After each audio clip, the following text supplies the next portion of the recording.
Coolest new hat I've seen, man. Look at that hat. I've never seen that before.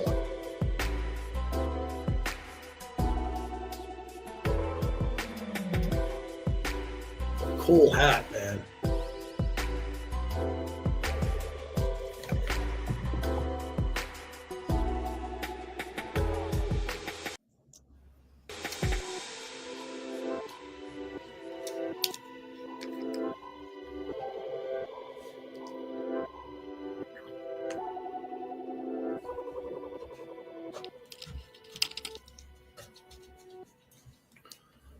Can you feed me anything, Bobby? Some programming? Should be hearing out there. I'm not hearing anything. I'm hearing you, and I'm hearing you, and no programming.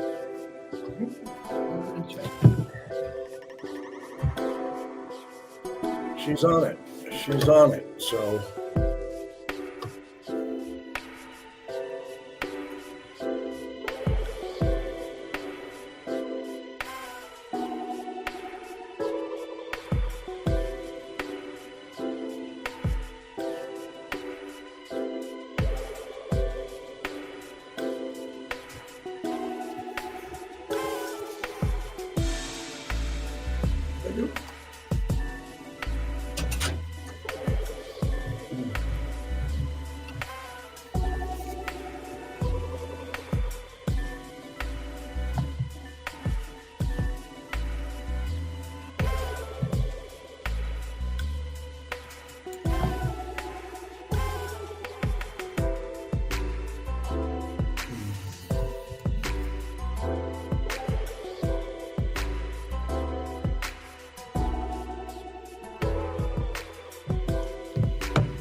What's going on, chat? How we doing, chat?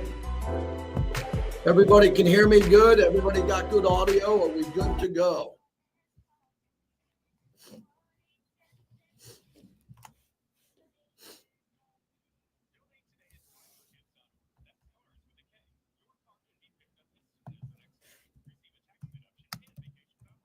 Y'all hear me? Yeah. Loud and clear. All right.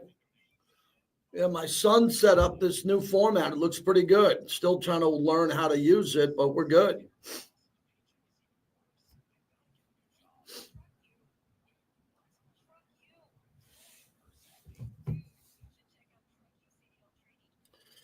Good to have you here, everybody. Let's grow this.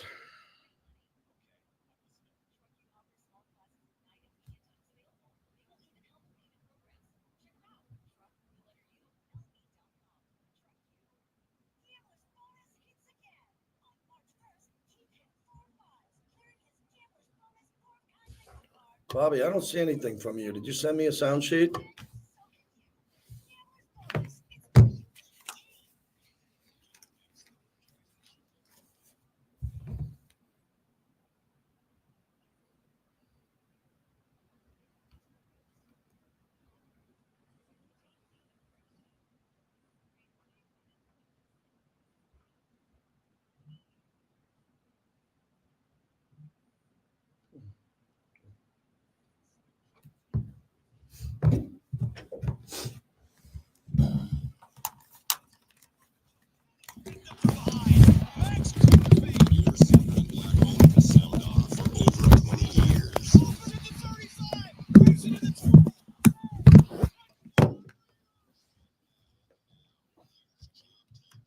Out of the gate, JT, as we are rolling here and got a big show lined up for you as I'm live from Raiders OTAs.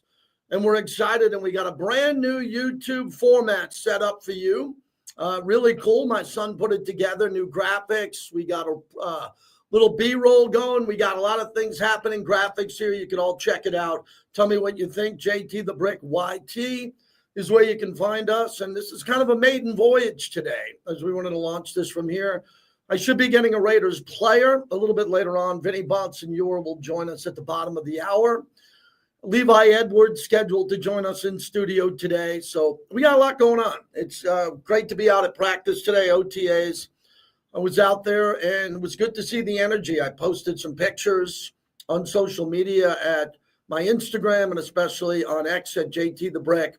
Warm-up stuff and the crowd, the players, loud, intense, ready to go. Pete Carroll jumping up and down, having a great time. It looks different. How different could it be? I don't know. I don't claim to break down practice film because I don't get it.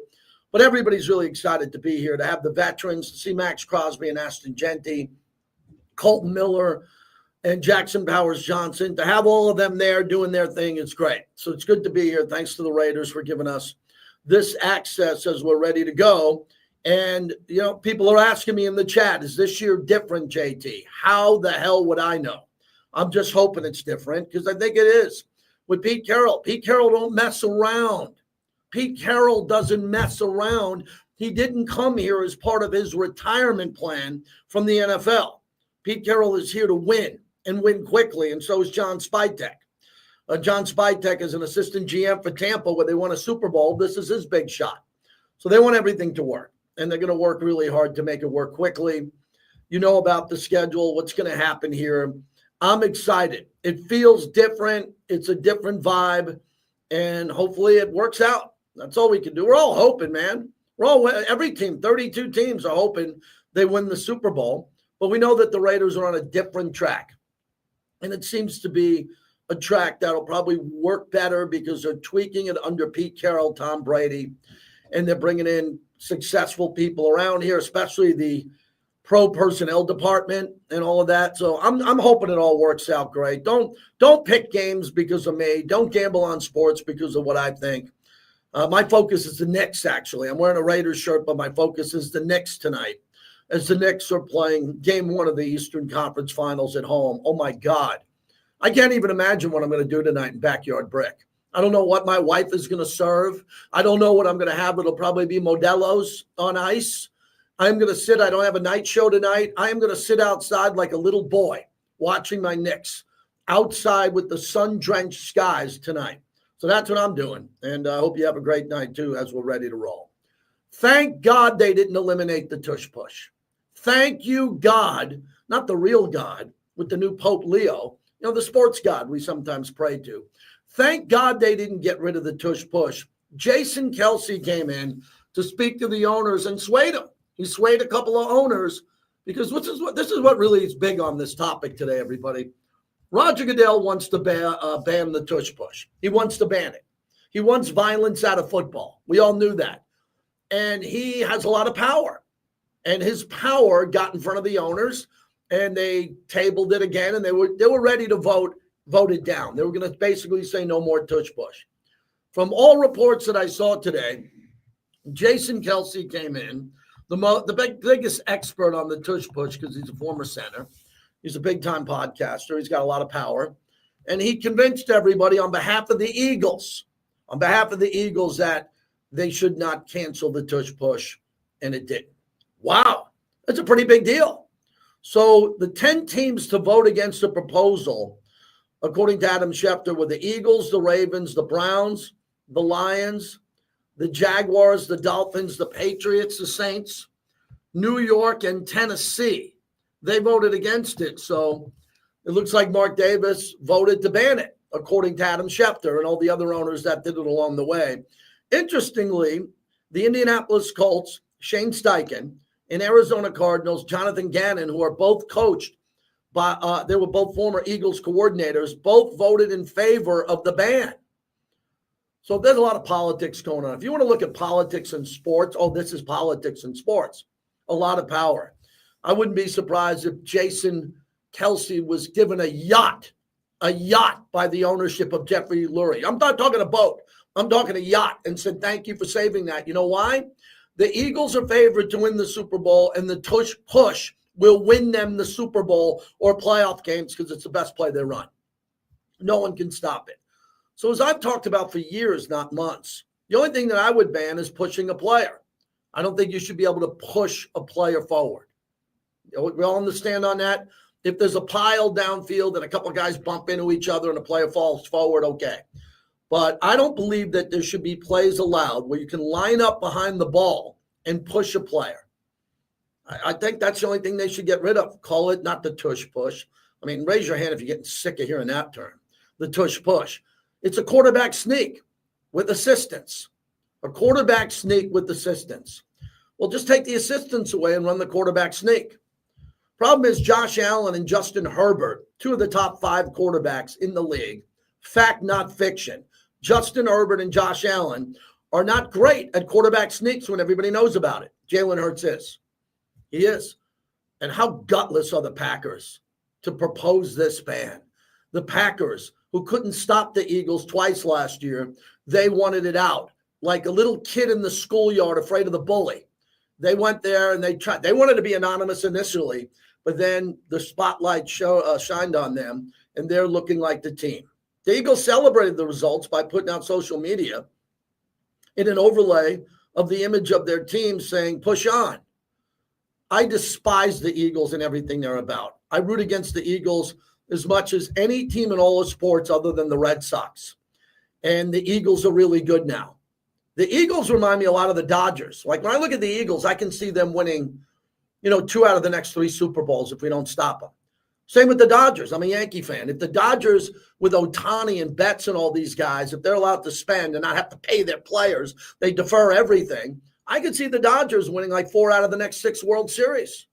Even though they'll never catch the Yankees 27, they have 8. They can get to 12 in the next decade. So I don't want to see dynasties if they're not my team. Let me repeat that. I don't want to see other teams become dynasties except my teams. Raider Nation, I want to see the Raiders become a dynasty. Got to get to the playoffs first and win a playoff game. Then we can start talking about winning the Super Bowl and then becoming a dynasty. But the Eagles have won 2 recent Super Bowls, 2, and they look like Kansas City to be a team that's going to be competing. We mentioned the 49ers and the fact that the Niners are loaded. They sign all their players. And on top of that, the Niners have a really good situation going now because they have a cupcake schedule. So for all of that being said today, the Tush Push was upheld. They're going to be able to run it next year and find a way to stop it. That's all. All you got to do is find a way to stop it. What you have to do is you have to line up your linebackers in the gap. You have to have your defensive tackles go lower. And you're not going to be able to stop Jalen Hurts. He's just too strong. If you don't stop the quarterback and get your hands on his shoulders or dive into him violently, he's going to fall forward for a yard or 2 because he works out with the offensive line.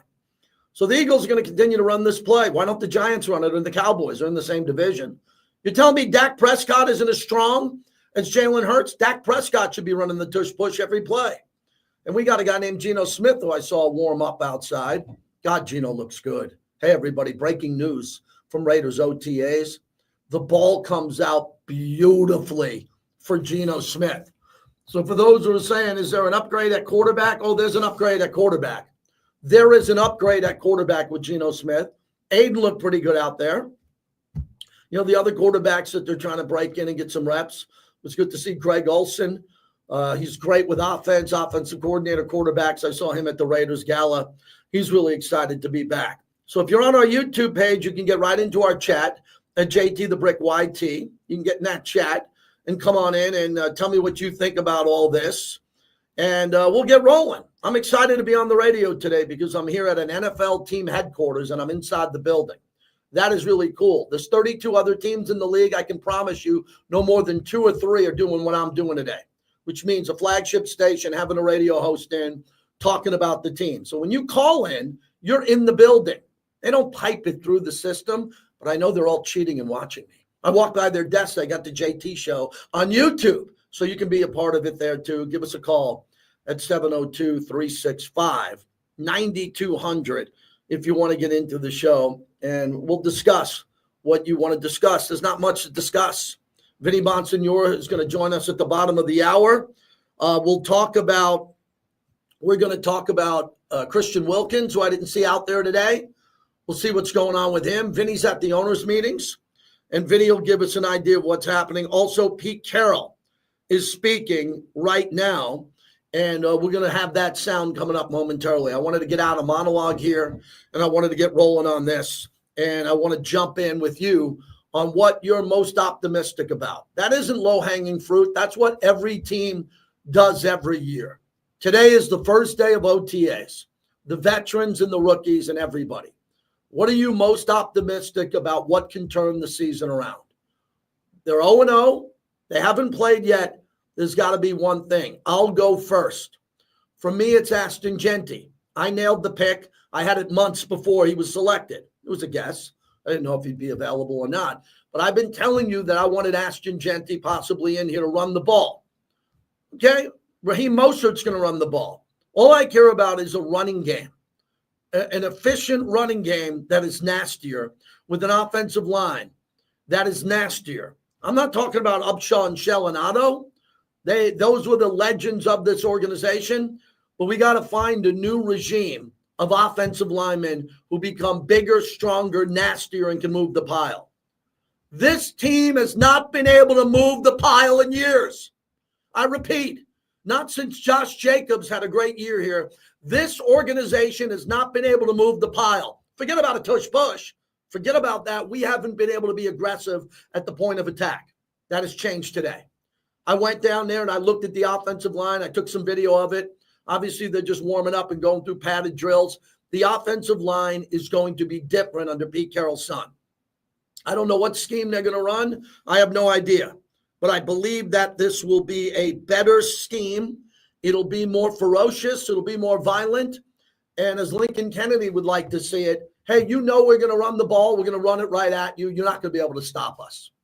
Going back to John Ritchie, Zach Crockett, Charlie Garner, the Raiders of old, who when they wanted to run the ball, they just ran it.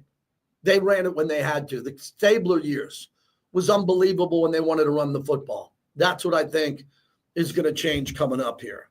702-365-9200 as we open up the show. Bobby says we have Pete Carroll queued up. So let's play Pete Carroll as he's meeting the media right here at Raiders headquarters.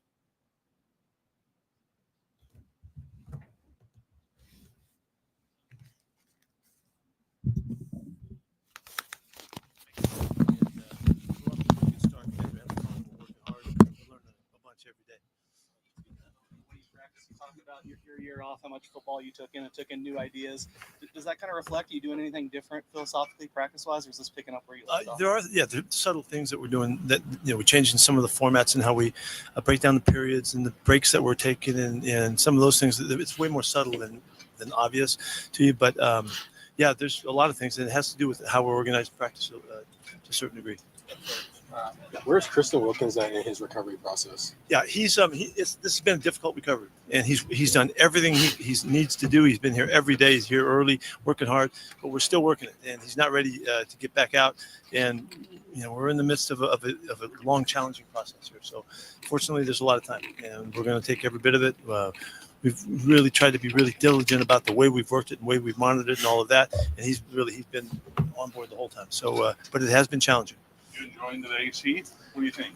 I didn't think this was hot yet. Hot. Yeah, okay. Oh, it's not. Yeah, so I'm not complaining about the heat at all. No. There seems to be a lot of energy with this group. How do you instill that in this group, and how does that help kind of? Well, they've been challenged from the moment we got here, but that we control the attitude, we control what we bring every day, and so in that challenge, if you want to be really good, you got to work your tail off, and you got to bring your energy and bring your juice, and in that's the way they have opportunities to express what kind of a teammate they are, and so they've been called on, and so you can see the result of it. They're really working with the kind of fire and energy that we expect. How did Max look to you? Max looks great. He's going full speed, 100%. We see you out there being hands-on with your players, helping guys up, encouraging them, and just being hands-on with the guys. Is some of that attributed to you learning under Bill Walsh, and just how important it is that to you to be hands-on with these guys in practice? Yeah, I really wouldn't attribute that to Coach Walsh necessarily. I think that's more guys that got me earlier than that, before that. But I feel like I've got to help pull everything I can from them every step of the way, every play that they take. And so whatever I can do to try to add to that, I don't always add to it. Sometimes I get in the way too. So I've got to do a good judicious job of pushing them, challenging them, pointing out the stuff that we need to get better at and all of that on an ongoing basis. And I'm trying to show our coaches how we coach, and what's expected of them. So there's a lot going on there. So did anyone in particular stand out to you today, or any position groups? The defense in general, the coverage group did a really nice job today. We stepped a couple things up from Monday, and it showed. They saw some things. The offense saw some things they hadn't seen on Monday, and so it was a little bit more difficult for them. But it was good to see us make the plays, and in the hard lessons when for the offense when the defense is getting the ball, but it is all about the football for us, and the defense kind of hawking it today was emblematic of this day, and so that was good stuff. How do you feel about Ashton Genty's development so far for rookie running backs? There's that learning curve with pass blocking and catching. I really like that stance he's in. I like he's doing great. He really is. He's right on point with everything that we're doing. He's studying really hard. He's been really diligent about all aspects. There's nothing that he doesn't find important. He's going to work hard on his pass protection, his third down type of work, see if he can contribute in that kind of a role as well. So we're not holding anything back on him. He's getting a lot of plays. Yeah, I think he had the most plays for a running back yet on Monday. I don't know what the number was today, but it's there. So he's getting a lot of turns. How cool is it for you to continue seeing Gino, come over here and, try to integrate himself into another locker room and make himself a leader here? Yeah, I really feel so fortunate that we were able to get that done. John, got it done. John Spytek got it done for us because of all that he brings. He's to me, he's been emblematic of what a leader should be by his habits and by the way he brings himself every day. He's the first guy out here. He's the last guy to leave. It's really important to him that he stands for what leadership is all about. And he's a good football player too. He's looked great in practice so far. So we're really excited about what he's bringing. Here last year, how do you take that next step? How does he Did take you see that the catch he made today? When the ball got tipped and they called it, they waved it off. We had to go up top and they gave me a catch. The commissioner stepped in and gave me a catch. Say it again. How does he take the next step in the development, especially after a year last year?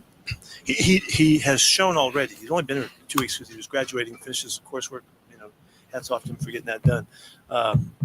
From the moment he stepped on the field, he did everything you could possibly ask of him. Study habits, his work habits, his focus on a regular basis. He's making the catches and the plays. Gino already knows who's out there. He knows where 89 is, and he's found him a ton of times already. And he just makes himself so available. It's like what you saw last year. On a team that was struggling, he still just continued to show really positive and good attributes, and he's doing it from this point forward. So he's a big part of the offense for sure. Chip knows he's out there too. Today, is this what you're talking about competition? You just like to see this battle? Absolutely. Hopefully it goes back and forth all the time. Today was the defense's day. The other day, the offense kind of won the day. So that's kind of how we expect it to go. If you notice, the last 5, we're working the rookies against the rookies, and see who wins those last 5 plays. So it is part of the mentality that we've got to find ways to always keep emphasizing that we're about competing. And so it's working out okay. You mentioned the secondary making plays. What was it teaching them how to pick their spots when it comes to being aggressive and trying to make plays with the ball? Well, I don't know that it's I would see it like that. They have to be in the right place, and they have to evaluate the concept of the call as it fits to the route concept, and then they've got to make the proper adjustments that gives them a chance. Then from there, they make the plays, So today we made it harder on the offense. We mixed some things in there today that we were hoping would be challenging for them, and they were. You give Chip one more day, and it's going to be hard tomorrow. He'll bring it right back at us. So, but it's really the confidence that they gain from and knowing that they know what they're supposed to do, what's expected of them, and then trusting that the guys around them are doing the same thing. That's what allows guys to think freely and to be confident to make the plays and break on the ball and think that I'm going to get this ball. I'm not just going to defend the play. And so we're trying to instill that mentality. And fortunately, we have some guys that really bring it. Jeremy Chin has really shown a lot already in leadership. And then Roberts has already given us a real surge in the kind of confidence that you can spread to the rest of the players. E. Stokes has done a nice job too. He's jumped right up at the corner spot. So we're getting a lot of really good positive things from guys that have been there before and been on some good teams and done some good winning and all that, and they're helping the other guys. I'm not sure how hands-on you are with Gino out here, but how do you think you and him have really just picked up where you left off from Seattle? We ain't getting along at all. I mean,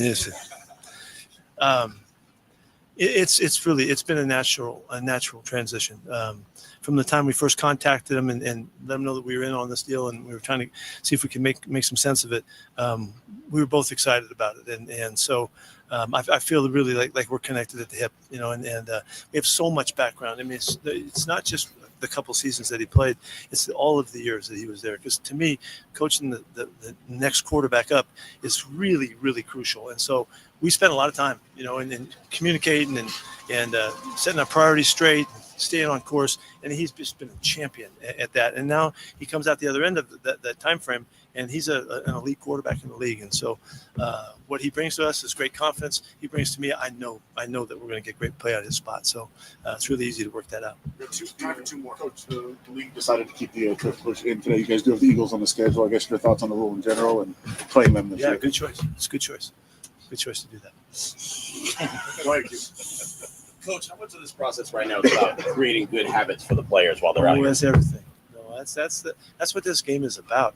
The game is about working hard enough so that you develop the skills that it takes so that when it comes to game day, comes to whatever the situation that you're facing, you have what it takes to get it done. And you know that you do because you've established that confidence that comes through the good habits. So like on the first day out, when we went offense versus defense on Monday, we were a little shabby at some stuff, and the technique stuff that was really clean going into that time frame wasn't quite as sharp as it had been. That's because all of a sudden it was a lot faster, and the guys were a lot better than offense going against the offense and defense going against the defense. And so that's the illustration of why we need our habits to be right. So it doesn't matter who we play or where it is, or Monday night or Thursday night or Sunday afternoon. It doesn't matter where we're going or where we're playing. We can bring those habits to life in game time. That's really what my challenge is make this whole team play like that. What's your preseason philosophy when it comes to the use of the players? Can fans expect the ones and the twos out there? Every game's a championship game. That's the only way we know how to look at it. Thank you, Coach. All right, there he is, Pete Carroll, who just spoke to the media. Every game is a championship game. Preseason, that was Harry Ruiz who asked that last question. The big takeaway from the entire presser was not good on Christian Wilkins. Not bad, but Pete Carroll said, according to Deshaun Reed from The Athletic, defensive tackle Christian Wilkins' rehab from a Jones fracture in his left foot has been challenging. He seems cautiously optimistic. Vinnie Bonsenor will join us in 5 minutes on this. Look, he's a big-time player. He needs to be an elite Pro Bowler, and he talked about it being challenging. So coming off a foot injury for a big guy, oversized guy, he's here every day. He's working through it with the doctors, and we're only here in May. We're here in May. Okay? I've covered sports my whole life, 30 years on radio. When big guys have foot problems, normally it's terrible, i.e. Bill Walton. Okay? Go to basketball players. It's a different sport. So I will not play trainer. I will not play doctor. I will not report on Christian Wilkins' injury and his rehab, but he's got to play. He is making so much money he is making. And again, we care about his health and wellness and his health. But from a perspective of how much money he's making and how much money has been given to him in guaranteed money, he has got to play. And he's got to be elite. Okay? We already have Tyree Wilson, who's taken 7th overall and is not elite. And hopefully these coaches are going to get him better. Antonio Pierce and Rob Leonard last year and Patrick Graham, all defensive guys, coaching Tyree Wilson. He got a little bit better. He's not Max Crosby. But you got two significant guys here that got to be elite, Tyree Wilson and Christian Wilkins. And Christian Wilkins was paid a boatload of money in guaranteed money to come here. And wow. And when I was out there today, when I got there, a couple of reporters, Mark Anderson came up to me. Do you see Christian Wilkins? And I said, no, I don't see him. Malcolm Koonce, no, but we'll catch him at the press conference coming up here. So I'm just hoping Christian Wilkins is okay. Pete Carroll called it challenging. He says he's doing everything right to get back here again. So I don't know what to tell you, but that's not good. It's not devastating. It's not horrible, but it's not good. Vinnie Bonsenor from the owners' meetings will join us next. We'll get Vinnie's opinion on Christian Wilkins. Is this a setback? Yeah, it sounds like it's a setback, and it's going to be challenging. and he's supposed to be one of the best players on the Raiders. Max Crosby speaking to the media too, so we'll have that for you. Stick around. It's unnecessary roughness. I'll say the reason why I think they're going to be so successful with JT. You know, when you're around somebody, you just feel. All right, man. How about a thumbs up to my son for getting this new thing going here, man? How about this? I love the look. I like the layout. I like the way this looks. I love that I can see the chat. Man, I can see the chat a lot easier. What do you think of the ticker on the bottom?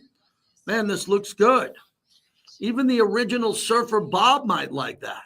He might even like the new format here. The Wilkins signing is historically bad. I think it cost Tom Telesco his job. No, it didn't. Tom Telesco drafted Brock Bowers. Christian Wilkins is a good player. Tom Telesco didn't get him hurt. Okay, Tom Telesco didn't get him hurt. But look, I'm a big fan of Christian Wilkins, man. I really think he's important to this team. And this team's been throwing darts at defensive tackle for how many years? And they went out and got a really good one. So we'll see. Again, when you have something that we're not aware of, we're just not aware of, I don't know what to tell you. You know me by now. If I don't have any news for you, I'm not going to tell you. I don't speculate on injuries. Thor is there. Looking good, Thor. Appreciate it. Thumbs up from Kenny. Bill Vegas, I believe. Big D, way to go. Messy Jesse. It seems a little big and overwhelming. I think it would look a little better if those logos were just a little bit smaller. Well, I like things big and bold and great. Like my Modelo, big, bold Modelo.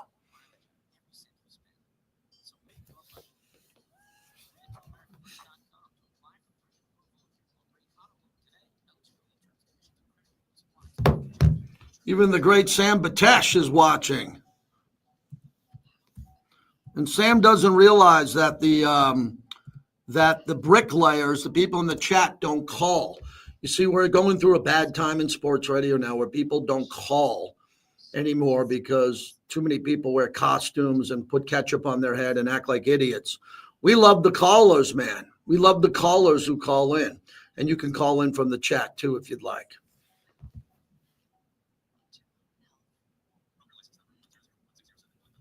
Yeah, for the baller, he should know this too. In the underline scroll, the phone number on the scroll works there too at 702-365-9200.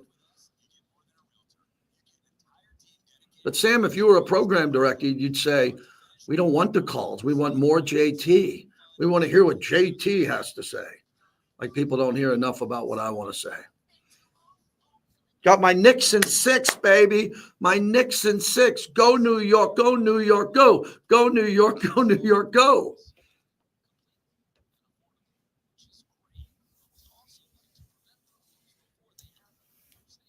I am on Thursday and Friday, I believe. I am. I'm off Memorial Day from this show, but I'm on Mad Dog Memorial Day. That will be my 29th year anniversary of being syndicated. On Memorial Day. Never took off a Memorial Day in 29 years. You believe that? I got to be the only guy on God's green earth in any business who's never taken off Memorial Day other than a lifeguard. Other than a lifeguard or a woman serving margaritas at the beach. I'd love to play OKC in the finals, those little children. They're a bunch of little boys. A bunch of little boys on OKC. Knicks are a bunch of grown-ass men.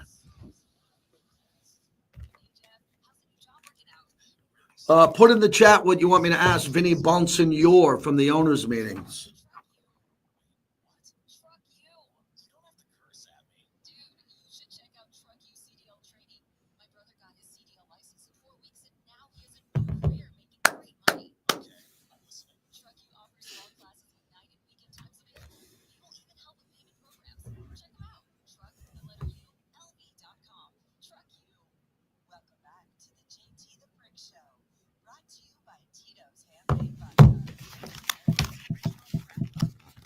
Tito'sVodka.com.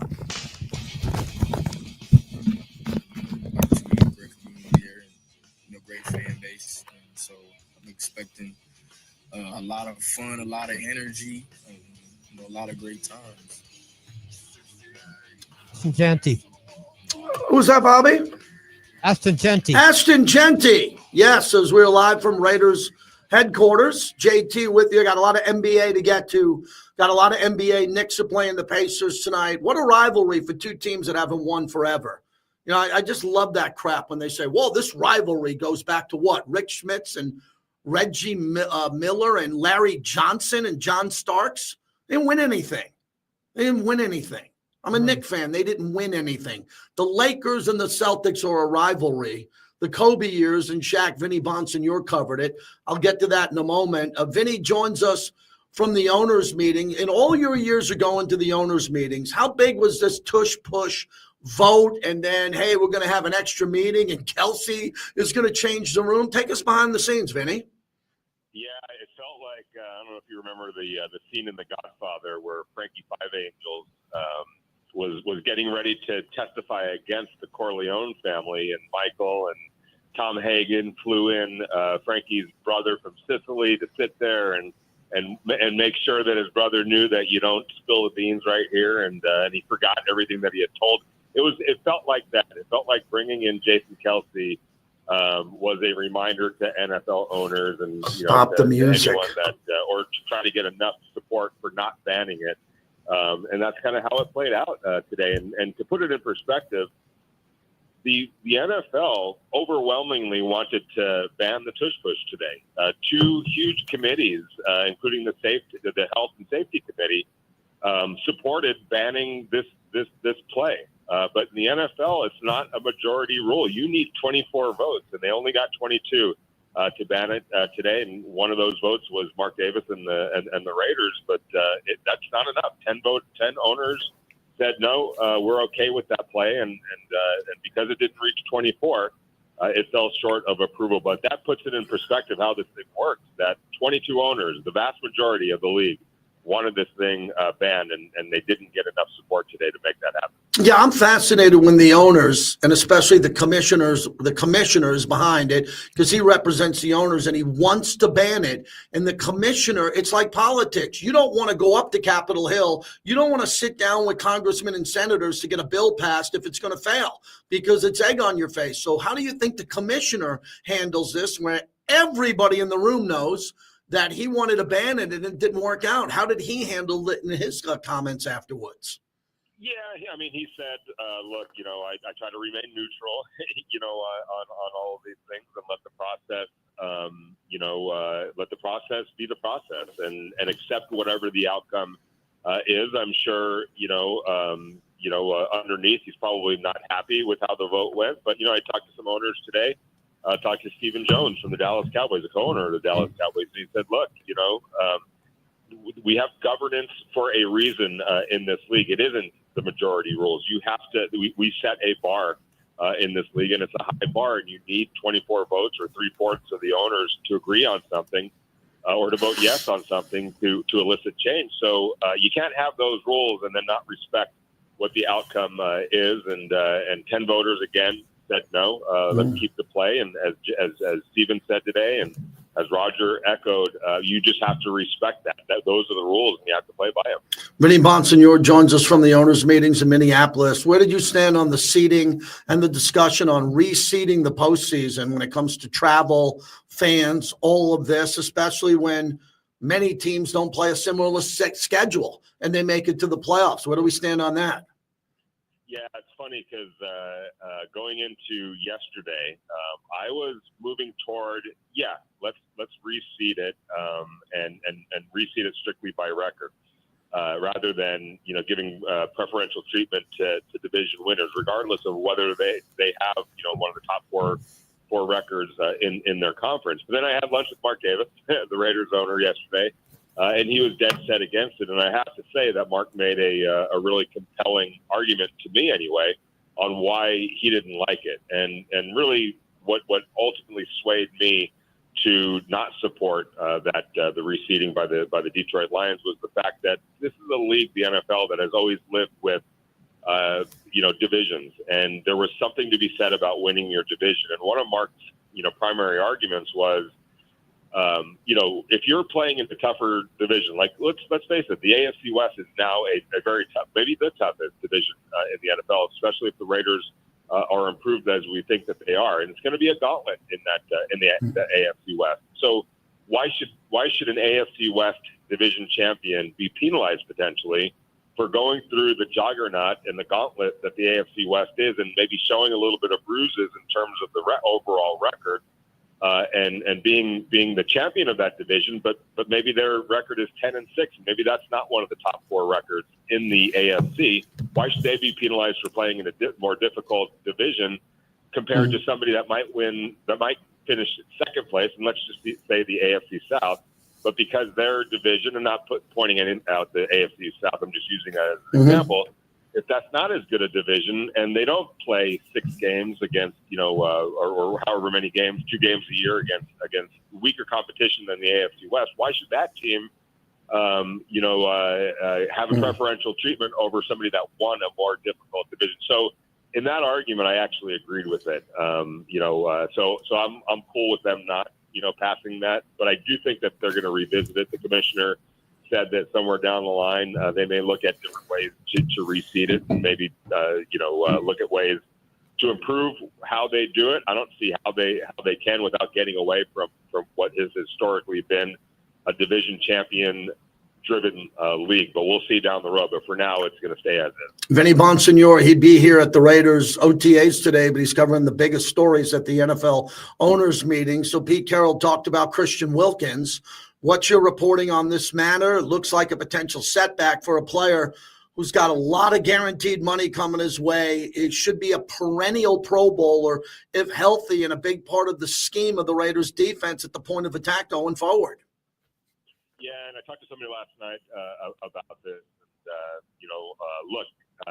It's not good news, if he's not ready to play at this point, of the calendar. But the good news is he's got plenty of time, to get ready. But, the key is how big was that setback? How severe was that setback? And is it going to jeopardize anything moving forward? Because, the more days that he's not able to be out there, or more days that he has to catch up. But I guess, the Raiders, and I'm sure Christian are hoping that this is just something that he's going to deal with right now, but he'll be ready to go come training camp and come the regular season. But, I talked to somebody yesterday who said he was completely on track as of January, and was out of the walking boot, and everything was checking out, and everything looked good, and he was on target to be ready to go right now. But obviously there was a setback. So, we're not going to really know what the extent of that setback was necessarily. But we got to, it's something absolutely to monitor with him. Vinny, last one in your exclusive interview with Mark Davis. What can you tell us more about Tom Brady? More people come up to me and ask me about Tom Brady, and I'm like, I have nothing to tell you on Tom Brady. I know he's going to have an influence.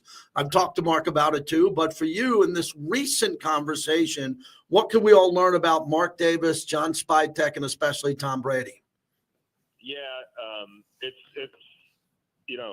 it's a game changer for the Raiders. There's no other way to really put it, from the business side of things, making more money side of things, which obviously Mark Davis, Mark Davis, you make more money, you put it right back into the team. That's always been his objective in this move, and bettering the Raiders from a business standpoint. But adding somebody like Tom Brady, and as Mark Davis told me yesterday, there's nobody that he knows that's more competitive than Tom Brady. And when you see that vision that he has, and Mark Davis absolutely told me, Tom Brady has a vision for what the Raiders are trying to do. Going out and paying Chip Kelly, or making him the highest paid assistant coach, that's part of that vision. And you got to credit, obviously, Mark Davis and the other owners for being okay with the expenditure on that. But when you start marrying the vision of a Tom Brady and a Pete Carroll and a Egon Durbin and a Michael Meldman and a Tom Wagner, these are winners in life. Just go look those guys up. For anyone that's listening right now, go do your research and figure out who Egon Durbin is, and who Michael Meldman is, and who Tom Wagner is. Obviously, Tom Brady speaks for itself. But they want to win. They're not just here to make money. Obviously, that's a big part of it. But they want to win, and they have their ideas on how to win. And so when you hear Pete Carroll talk about his perception of working for the Raiders, of being the head coach of the Raiders, changing because Tom Brady was on the scene. And then Tom Brady, explains to him all the other different components of this ownership group, and an owner in Mark Davis, who I could assure everyone out there, he doesn't care who the credit goes to. Mm-hmm. He just wants to win. And there are some new voices in the building without question, and he's going to listen to them. And, obviously they're going to all come to the conclusion on things to do moving forward. But he brought them on for that reason, and he wants to improve the infrastructure of the Raiders, the bottom line of the Raiders, and the potential of the Raiders, and is willing to solicit and accept help from others in terms of that vision to make that happen. That's all that he wants to do, and he made that really, very clear. So this is a game changer for the Raiders, and it's going to continue to be. And now, as Mark said yesterday, it's got to come down to results. Now, everything is optimism right now, and rightfully so. And he feels good about the draft and the direction, and John Spytek and what Pete Carroll and the decisions that they've made. Mm-hmm. But now it comes down to results, and he feels like they're in as good a position as they have been in a long, long time to get the results that they want. All right, Vinny, let's thank your partners for not only having you out in Minneapolis, but appearing on the show today. Thank you. Yeah, absolutely. And we do thank them. Loca Loca Tequila, Sahara Resorts and Casino has all the great, products that they put out at all their various restaurants at the Sahara. And also lendingstore.com. If you need some extra money, go to lendingstore.com, and they can get you $500 or $5,000 in your bank account as early as tomorrow at lendingstore.com. Safe travels, Vinny. Coming back. See you soon. All right, JT. Thank you, man. Have a great show. Yeah, that was a really good segment with Vinny. So Vinny gave you a lot of information there. The only thing we have to report on Christian Wilkins is obviously there's been a setback. He wasn't out there today. Pete Carroll called it challenging in his rehab with his foot injury. I know a lot of Raider fans are all over social media trying to figure it out. We told you. We played Pete Carroll live, and we were able to tell you what Vinny thought, and Tashawn Reed's tweeting what I think. And we'll hope that he recovers sooner than later, but it has been a slow recovery, and they got to get him going again. So Brock Bowers, who just got his degree at Georgia, he was one of the other big names that recently just spoke to the media after practice. Pretty proud of a catch you made it. Oh yeah, it got tipped, and I thought I scooped it off the ground, but the ref he said I didn't. So I don't know. Never know. You got here a little bit late because you got your degree and you stepped into this new Pete Carroll culture. What have you made of it so far? No, it's been awesome. Just the energy in the team meetings, the energy out of practice. It's been pretty fun. Why was it so important for you finishing your degree, going back to school, and completing your process over there? Yeah, I think it was just being able to finish what I started over there, and I knew after this year it'd be really tough to go back. And also, my parents kind of wanted me to go and finish up too. I was part of it. Now that you got some time to work with Gino, what are some things you like about his game? Yeah, no, he throws a really good ball, and he seems super smart. So I've really enjoyed getting to know him a little bit and playing with him out there. What did it actually feel like kind of walking across the stage and being a part of that? It was cool. Just being able to get it done and know that I kind of never really have to go back to school again. It's kind of nice. I never have to do a test for school ever again if I don't want to. So, no, it was for sure pretty nice. Where do you see the next step in your development, especially after the year you had last year? Like, how do you now make that next step, especially after that kind of year? Yeah, I think something that I kind of focus on is, I still feel like I'm losing some reps. Obviously, you're going to lose some because it's professional football and everyone's really good. So I just kind of want to, out there, just try to win every single rep that I can and really try to push myself to be the best I can every rep. To that point, when you went back, maybe looked at your tape and reflected on the year, was there any key things you saw from the tape that you wanted to get better at in year two? Or? Yeah, gosh, it's hard to say. There's some like little things, and I don't know, just a lot. I feel like I can improve upon just a lot. What do you think about Chip Kelly's offense so far? Yeah, I really like it. He's been really great and really dialing up. So I've enjoyed it. What are your first impressions of Ashton Jeanty? He's a beast. He's a beast. He's out there. He's quick. He's fast. He's rocked up. He's thick. So he's pretty good. What put your degree in? What do you hope to do with it? Business real estate. I'm not sure yet. I just want to get it done. We'll see. We'll see. Buy property and Yeah. resell it for more. That's right. That's right. Right. It's been said that there's a lot of positive vibes, a lot of good feelings in the building right now. I know you got here a little late, but how would you say the feeling is around? Yeah, that's definitely how it is. Like I said, the energy in the team meetings and everything like that. I mean, everyone just is really getting into it. And I feel like we're building a pretty good culture. Coach just talked about the importance of building good habits this time of year. For you, what are those habits? Yeah, I'd say just like I said, attack every single rep and really focusing on. Doesn't matter how tired you are, just keep trying to push yourself as hard as you can and just keep trying to win every single rep. That's just a goal when you're out here. Sorry about the energy and everything and how that's helping build the team and what kind of camaraderie you guys are going to have as you go into the season. How have you felt so far about that energy that coach brings? Yeah, no, I mean, he's been, I was going to say for being a little older for a coach, I mean, he's been just on fire, just lighting everybody up and really bringing the energy. So it's been really, really cool to see. I mean, I didn't really know what to expect coming back a little late, but I heard really good things. And then coming back, obviously, it's been awesome. Does that help build that camaraderie? Yeah, I mean, everyone's getting juiced up together, and everyone's kind of. 1 minute. I mean, you get to know people a little bit better when, stuff like you guys are all enjoying yourselves and having a good time. So it's definitely good. It sounds a lot like 98. Now he talks. Max said the same thing since he's been here. Like, have you kind of learned that from him, or like taken anything from him in terms of that regard of every single day winning every single thing you do? Yeah, I mean, that's kind of how I've kind of always approached practice is like that, but also like seeing him out here and doing his thing. I mean, he's finishing 50 yards every single time, and I mean, like I said, trying to win every single rep, and he does a really good job. What are you proudest of, Brock? If you had to rank it, your degree or your rookie season, and what do you think your parents are 20. proudest of? If you had to rank them 1 and 2. Oh gosh, I don't know. That's tough. I'd say, I'd probably say like football. I'd probably be more proud of my football. 10 stuff. seconds. But my parents, I don't know. I don't know. It's hard to say. Thanks, Brock. All right. That is Brock Bowers. That was fun. Brock is getting to the point where he's getting more and more comfortable. Remember last year, we had him first. We had him first on the draft day luncheon and on media day. And a shy guy is the way I described it, a very shy guy. He's opening up more. And congratulations on him getting his degree. My son got his degree a week ago last Monday, and it was one of the proudest moments of my life along with my other son. Getting your degree is everything. And Brock Bowers could have blew it off for a couple of years, and he got it done. And it sounds like his parents are very proud of him. Way to go, Brock Bowers. We got about 3 minutes on the other side. Previously on Unnecessary Roughness. I mean, it's easy for me to go.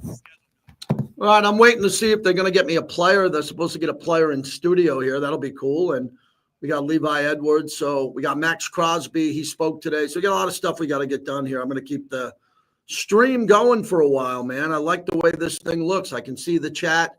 I can see scores underneath. I can see a lot of things. I can see what you guys are saying. I like it.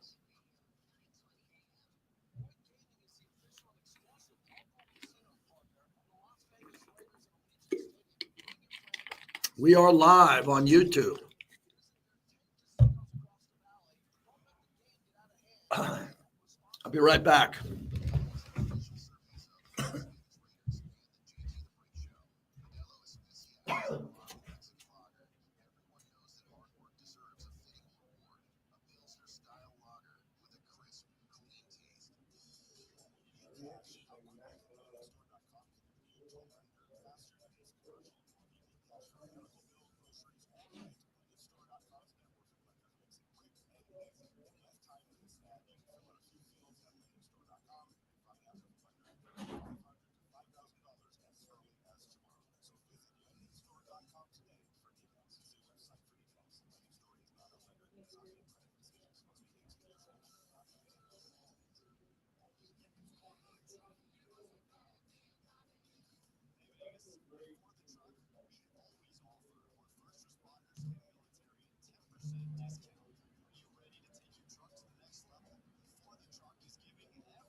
All right, I'm back. How does this work? I'm back. I like that. You can pause it. Then people run away.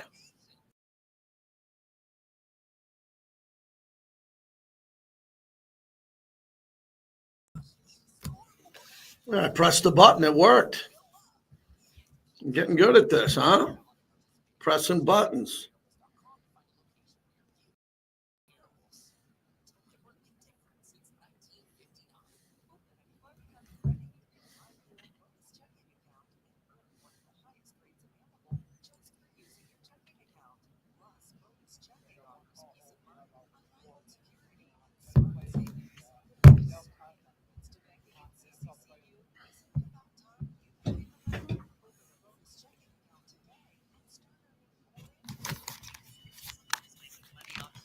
Account? Shouldn't it be you? Funds privately insured by American Share Insurance. Broker license number 1001607.LLC. You got it, go Galindo. I'm Josh Galindo, owner of Galindo All right, that Group call's Real ready. Estate. We're not just a real estate company, we're a lifestyle brokerage with over 20 years of experience.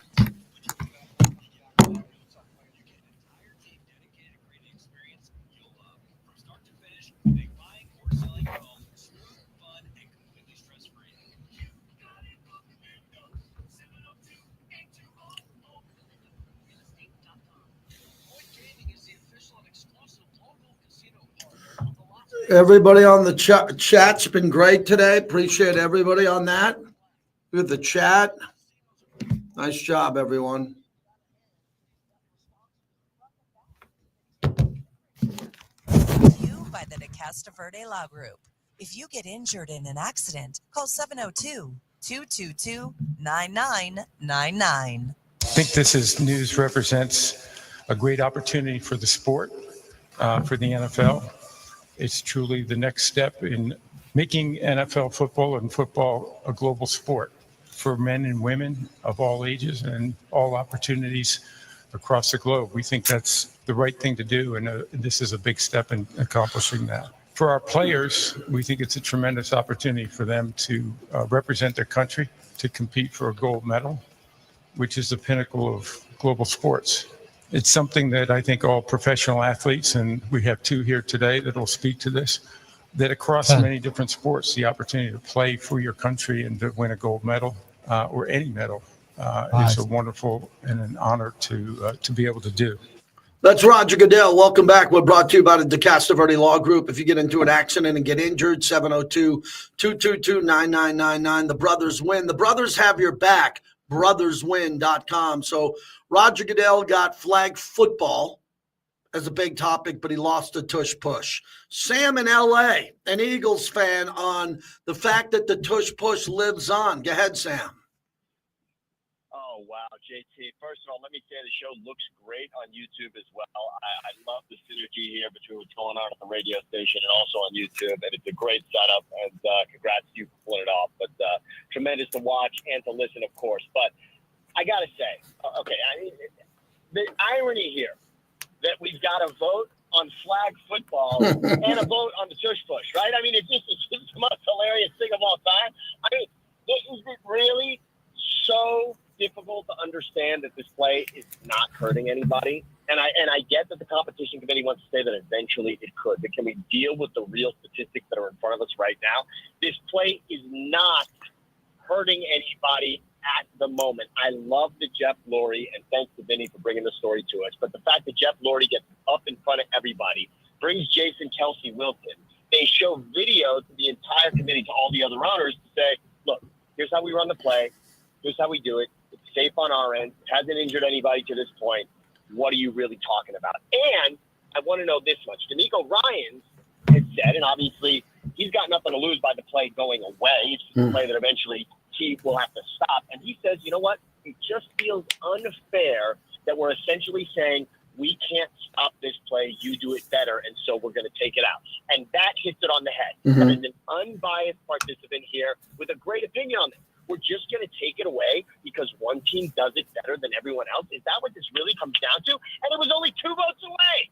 Yeah, thanks, Sam. Appreciate the call. Appreciate you signing up to be a bricklayer on the YouTube channel and for watching and being in the chat and calling. I think that's the first time anyone in the history of the chat has called the show. We greatly appreciate that. The irony is amazing. We're sitting here kissing ass to flag football, let's not tackle. And then the one play that is kind of violent and physical we want to ban in the NFL. He nailed it. I don't believe you should ban football plays. And you want to say, well, it's a rugby play. Well, it's this or that. Learn how to stop it. Very interesting point. Breaking news, Shai Gilgeous-Alexander of Oklahoma City's Thunder has won the MVP. I don't think that's much of a surprise. They'll present him the MVP award. One of my favorites trophy presentations, Jordan would get it all the time. Remember, they'd give it to Jordan before he played my Knicks in the Eastern Conference Finals, and he'd go off. So this is a big deal. We have a new MVP of the NBA, Shai Gilgeous-Alexander. We'll touch on the breaking news. We should get a Raiders player next hour, and Levi Edwards will join us in studio. Come on back here on the flagship of the Silver and Black. Back on it.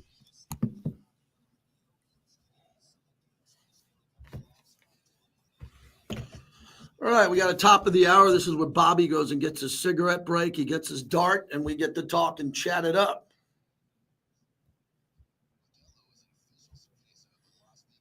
Just texting Levi Edwards.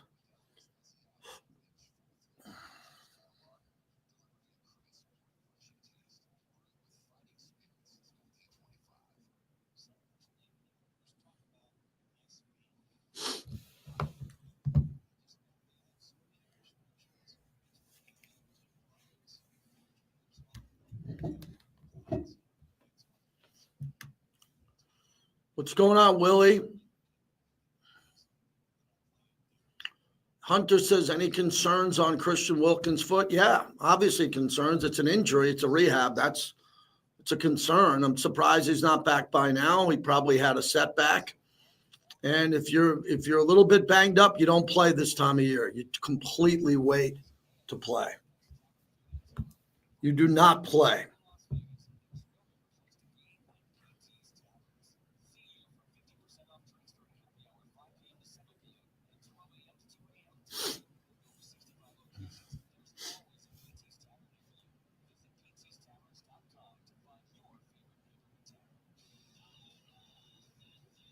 Yeah, Gilgeous-Alexander wins the MVP. Yeah. He's a good player. I mean, Anthony Edwards was a no-show last night, an absolute no-show.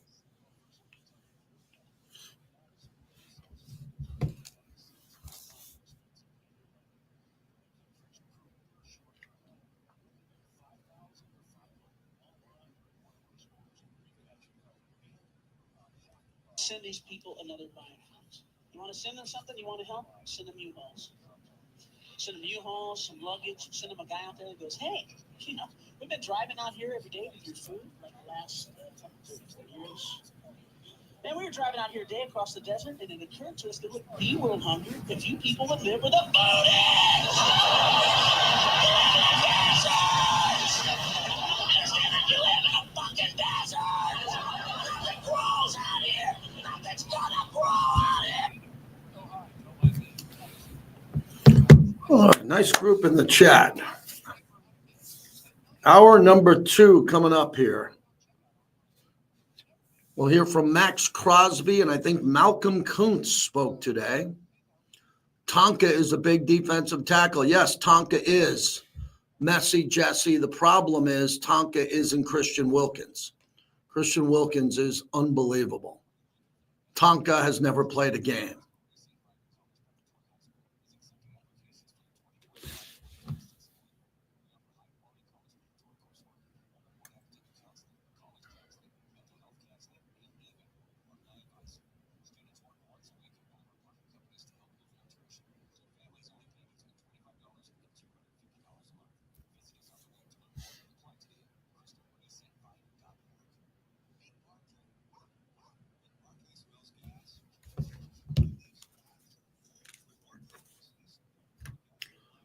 All right, Bobby, what do you have queued up? As Max, you got Koonce. What do you got? You have Max queued up? Okay.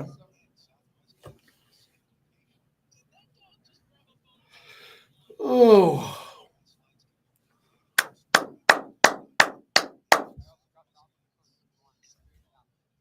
Okay. How long's Max? Ooh, 10 minutes. That might be a little long, so I'll tease that. We'll have Malcolm Koonce first and then Max. Okay, Malcolm Koonce first.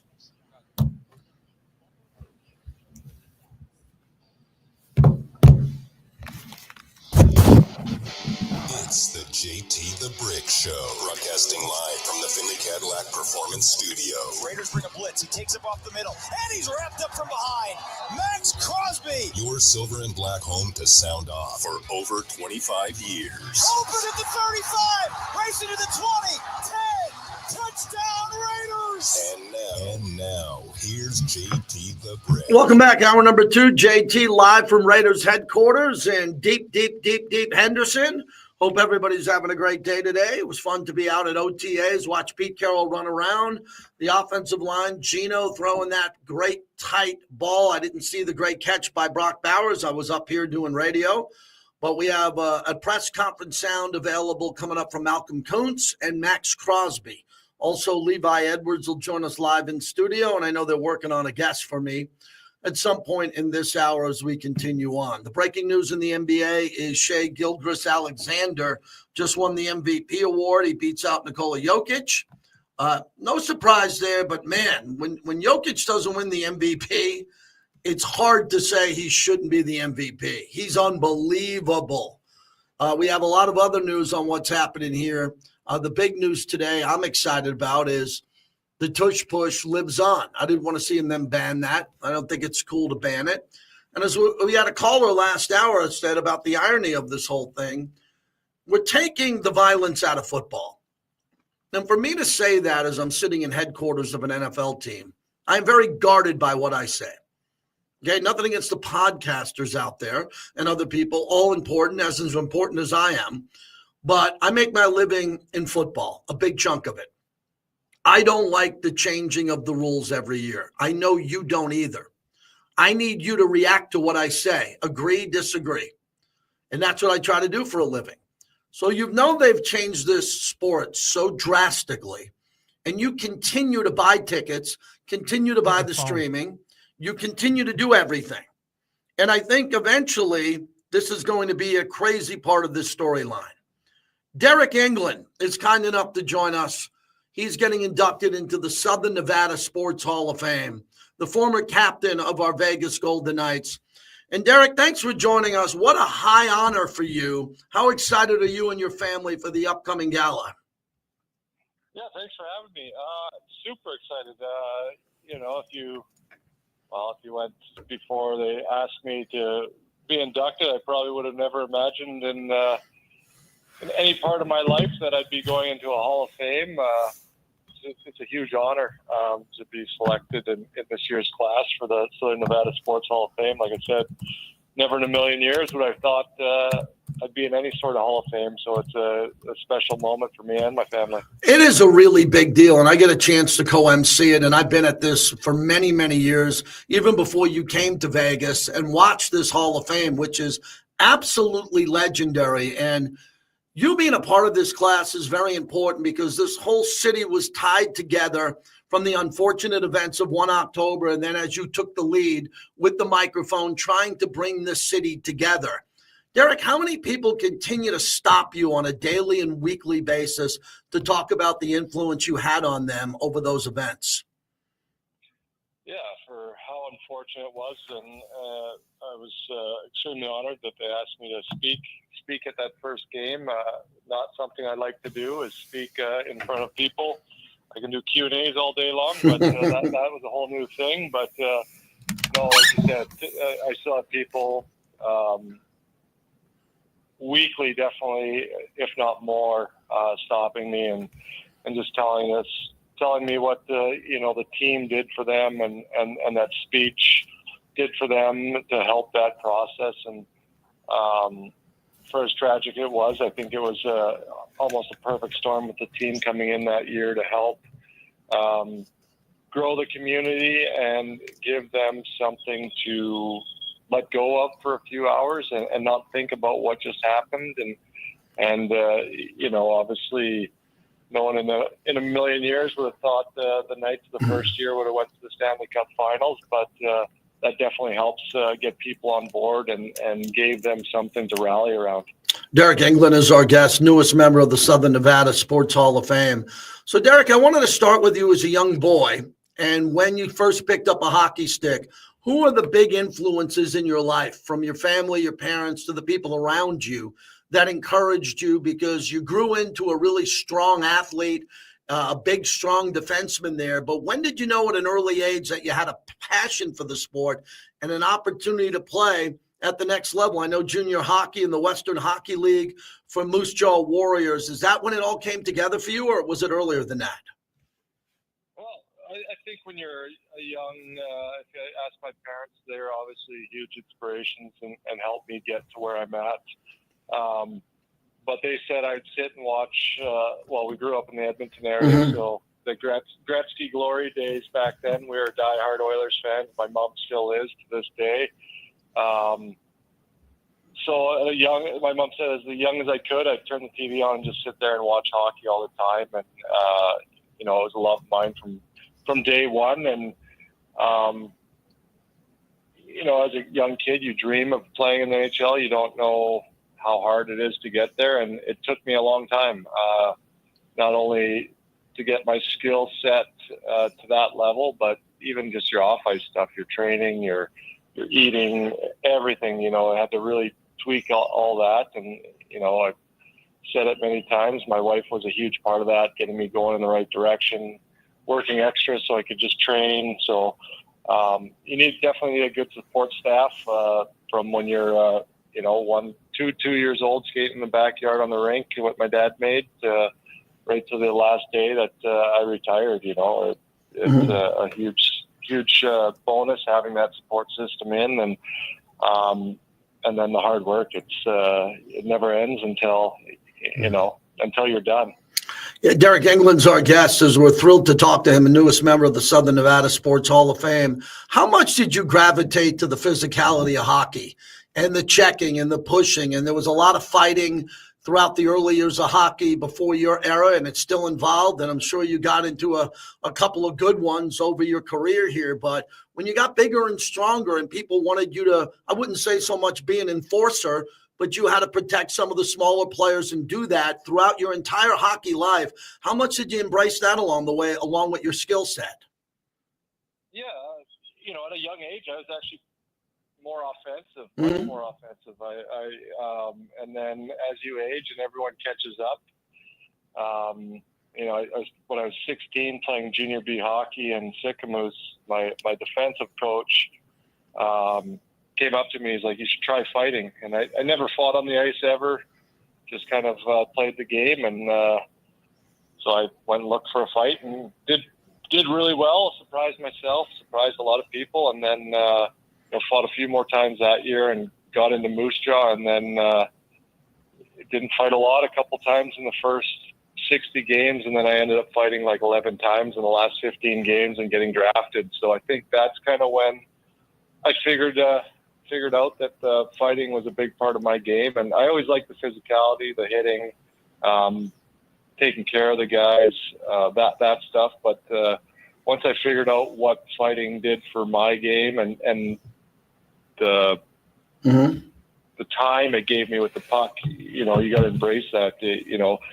People are a little, if you're willing to drop the gloves, they might be a little second late getting to that hit, or maybe just rub you out instead of run you type thing. So it gave you a lot more time, and I kind of figured that out as you're going, that you get that respect on the ice, willing to do that stuff. So I really enjoyed it. It's probably the one thing. I got a lot of stuff hanging in my garage, memorabilia and stuff about some big fights. And wow, probably the one thing I miss the most, because I can't just walk out into the rink and get in a fight. So I can go play hockey whenever I want. I can coach my kids whenever I want, but you can't fight it just anywhere. So it's one part of the game that I do miss. I had a lot of fun doing it. Knock on wood that I didn't get too hurt, but no, it was a lot of fun.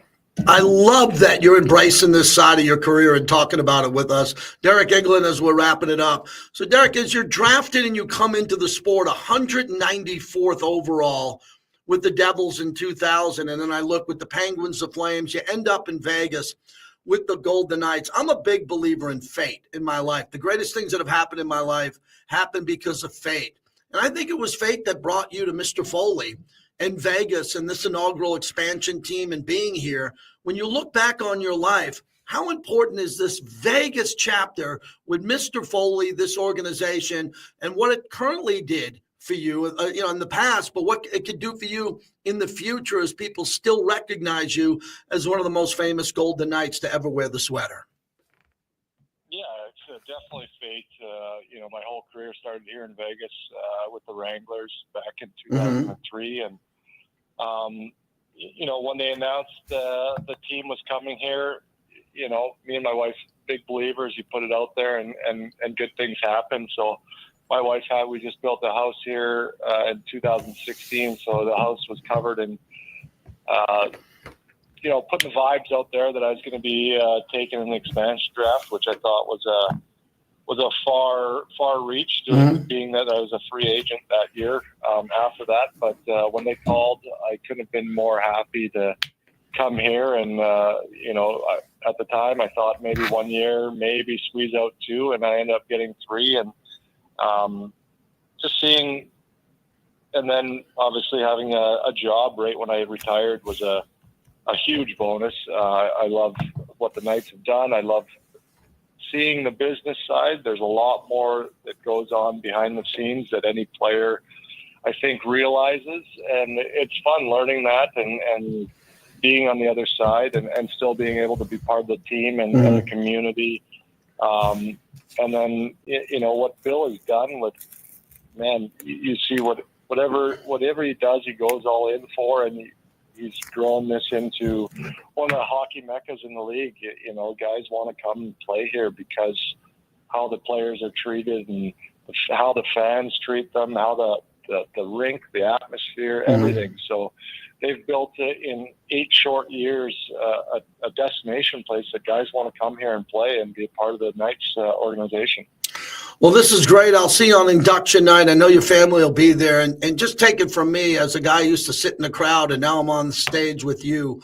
You're going to be blown away how big this is and how important it is to your family and your friends and when you get honored this way, because they do an unbelievable job and you are the perfect addition to this class and especially the class that you're going in with. So I'll see you here in a couple of weeks, Derek, and I really appreciate you doing this today. Have a great rest of the week. You too, and thanks for having me, and I look forward to seeing you. You got it, Derek England. Wow. We knew we had him lined up today, and we got a player coming in from the Raiders, maybe Levi, and Bobby's like, he's on hold. Of course. Stop everything and talk to that guy. I was in the building when you saw the Golden Knights start their franchise. And remember, this is a very important thing I want to say emotionally. Very important. When the Golden Knights started, they had to help this city heal from 1 October. Imagine this. You're an inaugural expansion team. You're going to start it off. You're going to play your first games in Vegas, and you're not the story. It's about all the people that were tragically killed at 1 October, and they give the mic to that guy. Again, he doesn't like to speak. He's really come a long way. I remember we had him on. We had him on the radio years ago. And, kind of like Brock Bowers. Brock now is starting to get better and more comfortable speaking at this level. And Derek England brought this city together. And it was very important, man. And I thought, I'm a big statue guy. I'm a statue guy. I love statues. Love sports statues. Give me more and more. I said there should be a statue of Fleury outside of T-Mobile Arena. There should be a statue of Derek England standing at the ice with a microphone, not a hockey stick, talking to the crowd of Las Vegas and around the world. That's how big of an impact that night had on my life. I said, I don't know how this guy's going to do this. He's got to go play a hockey game. and he's going to talk to the world via what just happened in that tragedy, and he nailed it. And he was all over town, and really good player, and he'll be inducted into the Southern Nevada Sports Hall of Fame. Really happy that we were able to do this. Michael Mack and the team here think so much of me to give us those guests first exclusively before they go on other shows. We love it. So that's where we're at. If you want to get in, I'm going to keep the YouTube stream going. We got a new stream. We got new graphics. We got everything that you want to see. I've been trying to get to this point for a while. My son's been just killing it, building this thing up here as he's trying to walk me through this. So if you want to check it out, JT the Brick YT is where you can come in. If you're joining us late, we found out that Christian Wilkins had a setback with his rehab. Pete Carroll said it to the point that it's been challenging. He wasn't out there today for OTAs. What does that mean? We do not know, nor are we going to ask. I'm not going to sit here and ask a trainer and then come on the radio and give information out. It's none of my business. He's a football player for this team. He's hurt. He's rehabbing an injury, and he's got to get back. Need this guy tremendously. Now, Bobby tells me we have Malcolm Koonce sound. He spoke to the media. Max Crosby did about 10 minutes. We'll either get to that or save it, maybe play a little bit of that on Friday. But here's Malcolm Koonce as he's back, and he's back for another year with the Silver and Black. Here's what he said. And what's this process been like for you? Just recovering, running around a little bit, starting to get back into football, so it feels great. How difficult was last year? It was difficult physically, emotionally, mentally. It was difficult all around, but got to overcome it. So, When do you think you're going to get back to full practices? soon. I should be good soon. Malcolm, did going through this with the injury last year serve as any extra motivation heading into this season?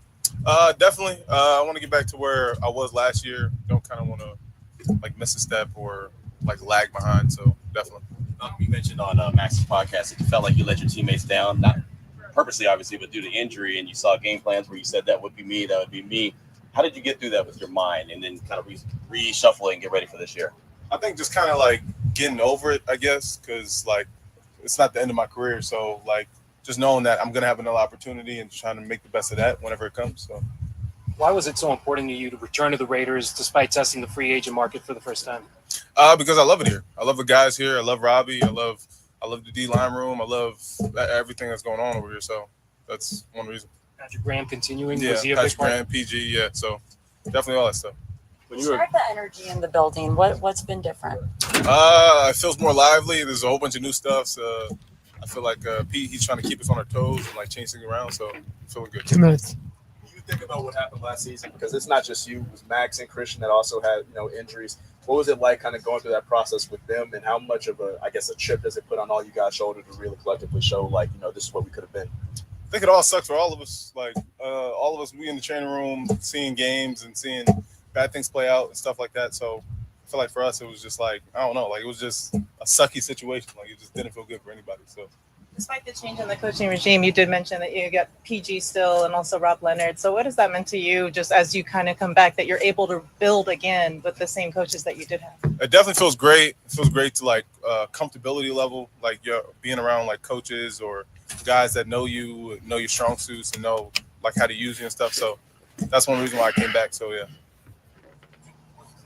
Process for you to get to this point mentally? I mean, you said it was a battle last year. I mean, did you have to figure something out? Was there somebody you talked to that got you to a point where you could be over and ready to move on? Yeah, it was a process, but I knew I was gonna get healthy eventually. I'm gonna start running. I'm gonna be playing football soon. So it wasn't I don't know, I was down in the dumps. I knew eventually it was gonna everything's gonna blow over. So how tough was it to watch games?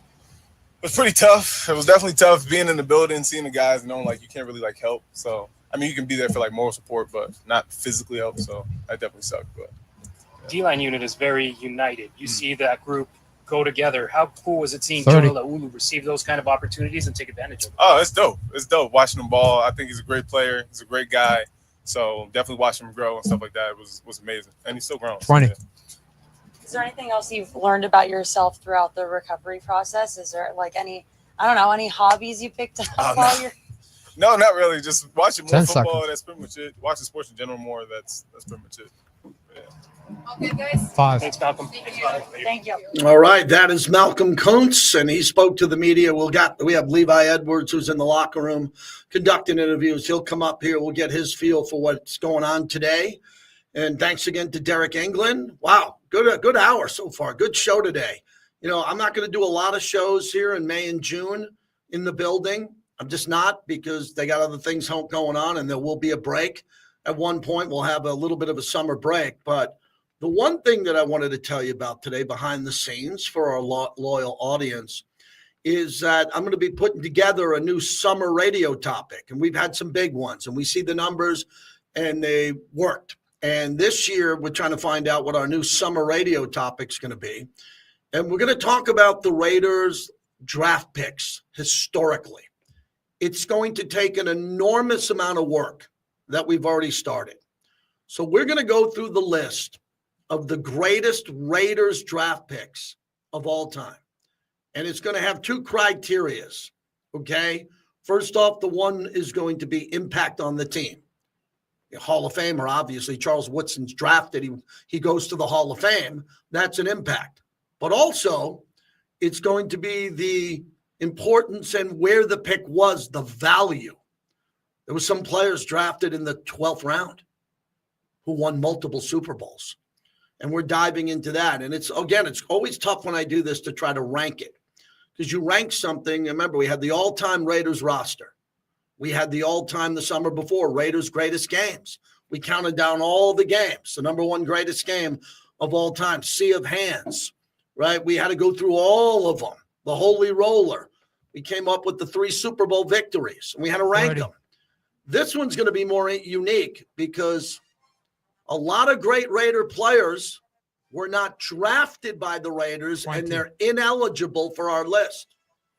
If you weren't drafted by the Raiders, you're not on the list. You have to have been drafted by the Raiders.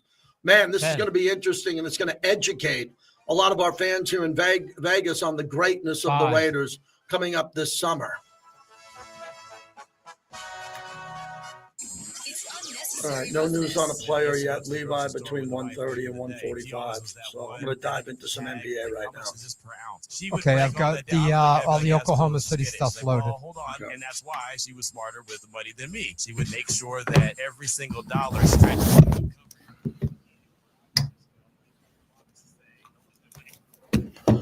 All right, we'll keep it here. We get the long extended chat today. Long extended chat. Then I got the Knicks tonight. Backyard brick with the Knicks.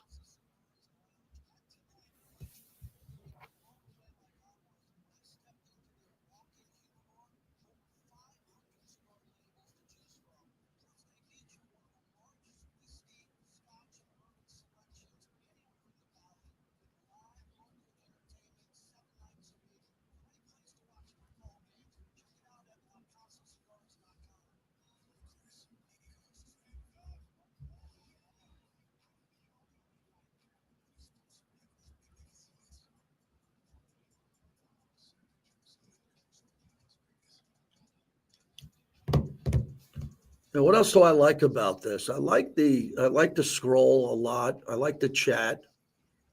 I like the logo.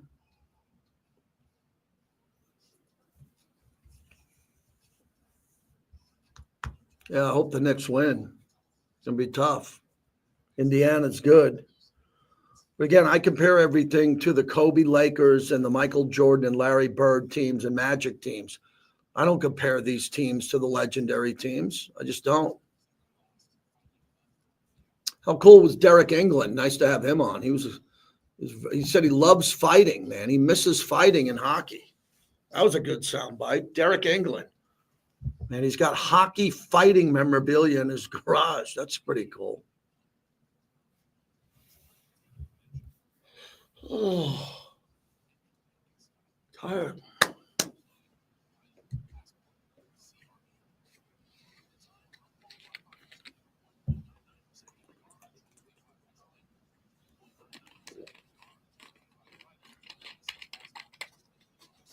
New York hasn't won in a long time, 1972-73. That's a long time.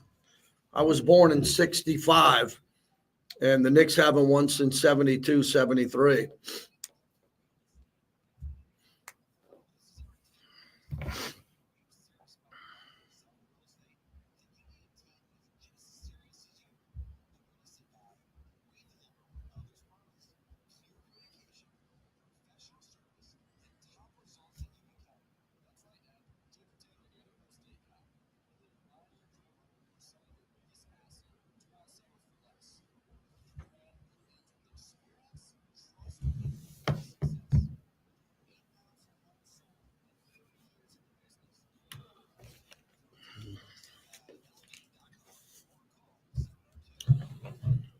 You want to have Max and Q?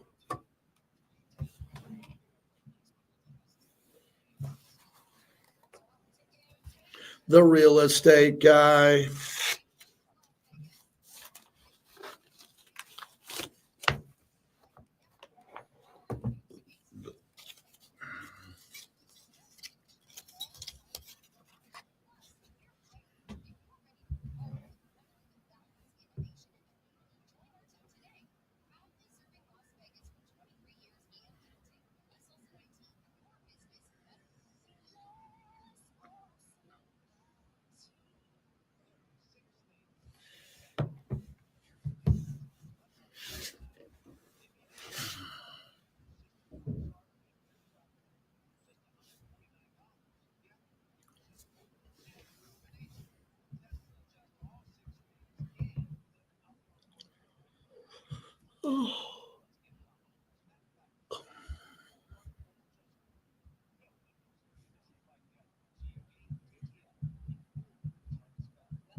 Football's most notorious fans. You got to win games different ways. So every game's different. Then there's really no carryover from one game to the next, other than you have to be ready to win that game that particular night and understand, what you need to do in order to do that. And I think when you understand that part of it and you understand how important your preparation is, that gives yourself the best chance to win. Tom Thibodeau, that's the head coach of the Knicks, he usually wears his team out. They usually run into the ground by this time of year, but that's what you do. You play your starters, you play them a lot, you get days off in between games, and you got to hope the conditioning of these elite young NBA players, they can hang on through all these series. Shai Gilgeous-Alexander wins the MVP award over Nikola Jokic. Not surprised there, but he had a great year. He averaged 32.7 points on 52% shooting to win the league scoring title. And he earned the MVP. I really believe that the MVP comes down to the scoring title. The MVP in baseball comes down to home runs and RBI. That's what it does. If you got a guy hitting 400, like Judge, well, maybe the average guy can win, a guy with the highest average. But Oklahoma City, my son went to Oklahoma, and I often say when he was a freshman, sophomore, I'd fly in to visit him. We'd go to a game. There'd be empty seats all around us. We could buy a ticket for $18. $18 and we could be in the lower bowl. Now that place is sold out and the place is packed. It's Loud City and they got it going. So good for them there. Reggie Miller is calling his last series on TNT. I get sick to my stomach when Reggie Miller calls Knicks games. He hates the Knicks. I don't think he's an elite broadcaster. Have you ever watched a game on television and said, wow, Reggie Miller's calling the game? I can't wait to see the game because Reggie Miller's on the call. So now he's on the call in this Knicks series with his former team, Indiana, and that's biased. And I don't like when Tony Romo and Troy Aikman are doing every Cowboy game. That's not great either. But this is it as we're wrapping up TNT, and it's going to NBC. And when it comes to NBC, it'll be interesting to see what Michael Jordan's role is going to be.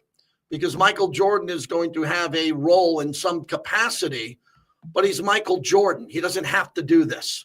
He doesn't have to do this, and he's going to be involved in some capacity, so that's going to be interesting to watch. Also, let me tell you who won the Sports Emmy Awards last night. Did you see this? Here are your Emmy Award winners last night from the Sports Emmy Awards. Outstanding Personality Studio Host, Ernie Johnson, TNT. Outstanding Personality Play-by-Play, Mike Breen, ABC, the voice of the Knicks, but this is his national work. Bang, Downtown Bang, Mike Breen. Outstanding personality in studio, the big one, Charles Barkley, again. Charles Barkley, who at times struggles to put a sentence together.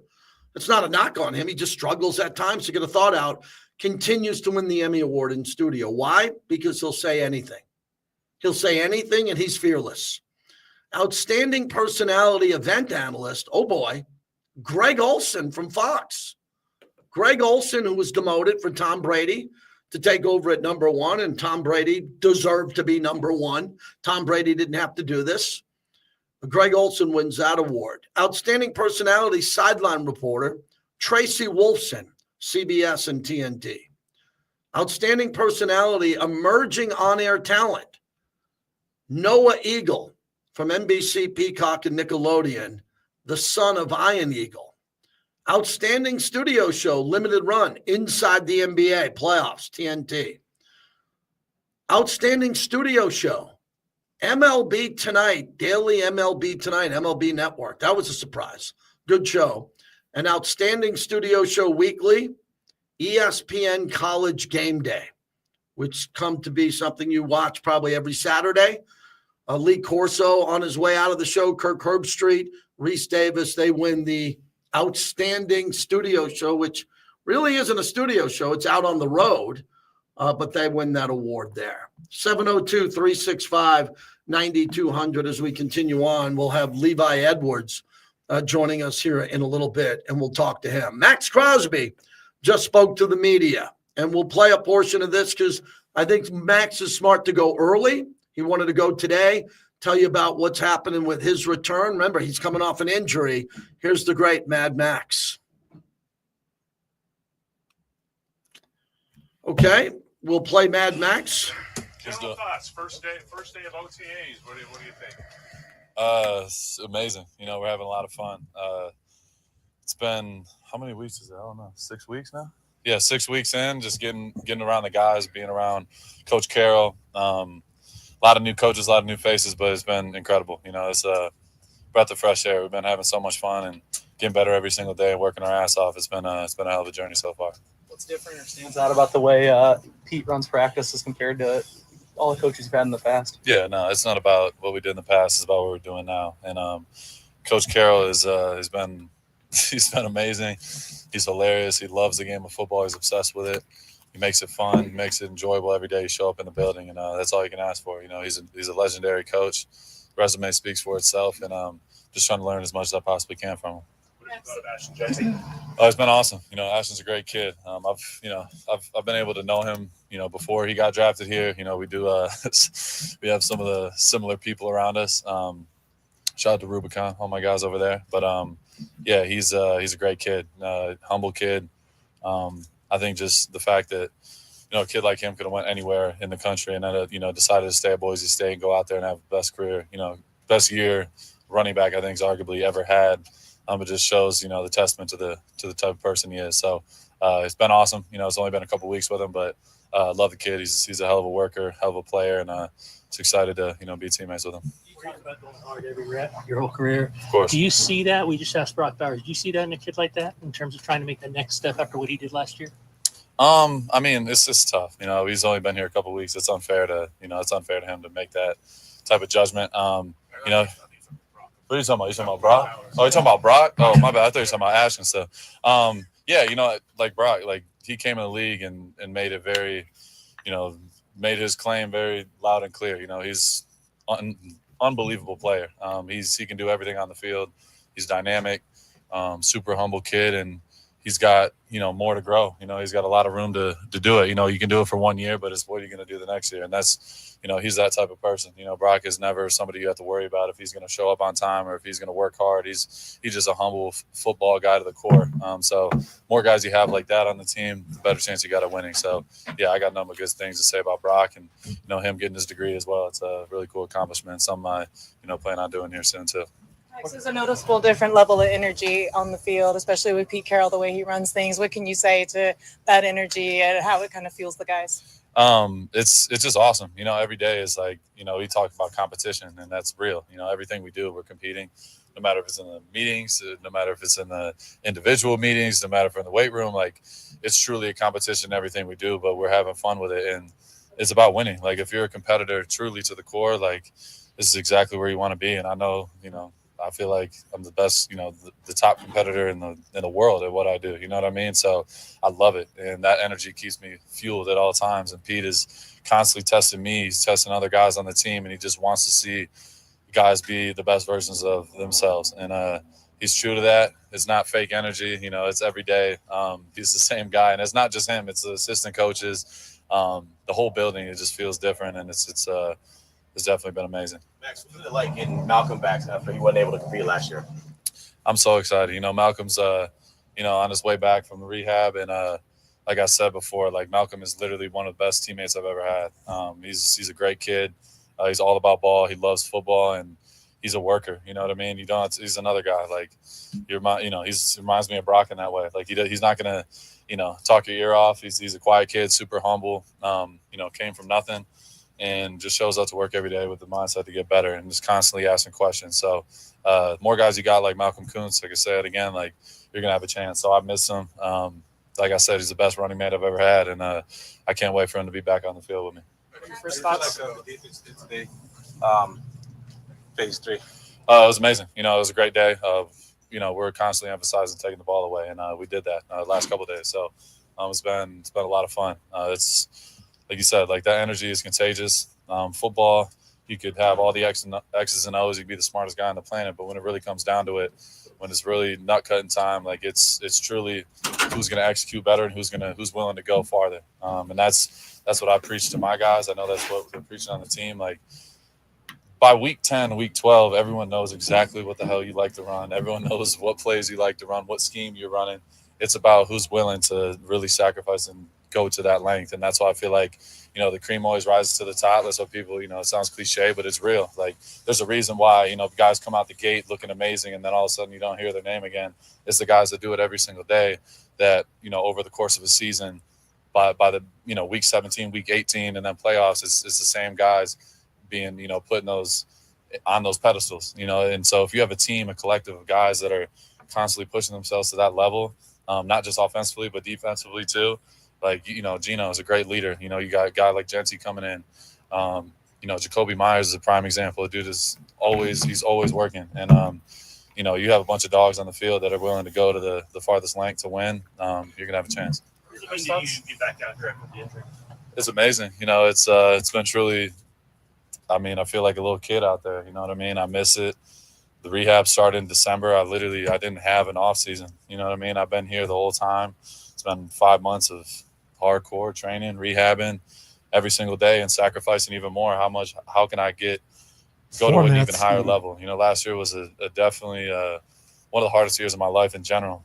So many things going on, battling injuries, not being able to be myself. At times I felt like, there's no excuses. It's tough. It's part of the game, and that's what comes with it. And that's the first time in my career I felt like, it's like, and I'm week 2 and I'm on a, pop, tire. And it's just like, I'm doing everything in my power to try to go out there and help my teammates. And at times I feel like I couldn't, it just wasn't the same. But I feel like everything happens for a reason. I look at it, I feel like I'm going to look back years from now and it's going to all make sense.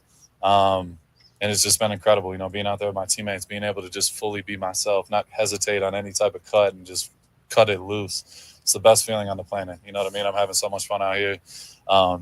Just being 100% and, no hesitation. It's the greatest feeling on the planet. 3 minutes. You know what I mean? Football is my life. You know what I mean? I'll give everything to it. So, yeah, being out here and just being healthy and running around and feeling the energy and being a part of setting that standard, that's what I'm all about. What are your first thoughts? Oh, go for it. Yeah. Max, you've seen some different new eras with the Raiders, obviously, three coaching regimes in 3 years. Maybe so far, what can you identify that just feels different right now? I would just say, like, it's just, I don't know. It's like it starts when you walk in the building. And I just feel like Pete just does such a good job of creating a culture and an environment where you're, like, looking forward to being here. You know what I mean? You should. Like, we're playing the kids' game at the end of the day. But it's also the most competitive environment with a bunch of alpha males trying to take each other's heads off, like, at the same time. But it's one of the hardest jobs on the planet. You know what I mean? There's a reason why there's only a 0.0001% of people that can do it, because it's not normal. And Pete creates that that culture, that energy where everyone knows it's hard. You're going to work your ass off. You're going to put in all the work. But you got a whole group and organization of people that all got to be on the same wavelength and going in the same direction. That's one of the hardest things you could do. That's why there's only 32 of the head coaching jobs in the world. But I think Pete just does an incredible job with that. It just makes it fun and enjoyable every day. You wake up in the morning, it's 5 a.m., and I'm fired up and excited to be in the building and get after it with the guys. Two more guys. It's your first couple of chances to be out there with the rookie D linemen like Tonka, JJ, Josh Joyner. What are your first initial thoughts on them? Yeah, they've been awesome. Honestly, just attention to detail. I think with rookies, you don't want rookies coming in thinking they got all the answers. You come in, you stay humble, be quiet, and just get to work. And I could say that truly about all those guys. Like they're not in there, acting an ass or doing anything out of pocket. They're just coming in and showing up and working and putting their body on the line and flying around and individual and doing everything they're asked. So that's all you can ask for. Truly, like those guys have been really, really awesome additions, and they have a ton of talent. I think they're going to help our team win. So that's all that matters at the end of the day. And I think those guys are coming in with the right attitude, and they're off to a great start. Just what are your thoughts on the league not banning the Tush Push? The Tush Push, I mean, it is what it is. I have no comment, to be honest. I could care less. 30. Any chance you want to throw your hat in that ring? And what do you think about NFL players going? Yeah, I mean, definitely. I definitely would love to play, but it just depends on when that is or what the time 20. frame is. But yeah, hell yeah, go out there, represent America, go get a gold medal. I mean, we would smoke everybody. So I think it would be a hell of a time, and I would be with it. 10 seconds. Oh yeah, well then never mind. So never mind. I'm all good. I appreciate you guys. Yeah, how great is Max, man? How about Max getting a gold medal if he decides to play flag football? I remember one of my funniest Max's stories was at the Pro Bowl. I went to the Pro Bowl here in Vegas, and he was the only guy playing. He was going 1,000,000 miles an hour, and everyone's like, no, Max, it's touch football, stop. And you could just see Max looking on like, I only play one speed. Max would be unbelievable. Again, I'm not going to get in front of that story. Max laughed at the end knowing where the schedule will be around training camp. He's too valuable to this team. But to get a gold medal, all these guys want to get a gold medal. Max can't do it in basketball, and he's a really good basketball player. 20. Looking forward to getting out to Max's house and shooting hoops with my kids. Levi Edwards in studio. Hey, please check out our YouTube channel. You look at all the new features. It launched today on YouTube, JT the Brick YT. Please subscribe for free.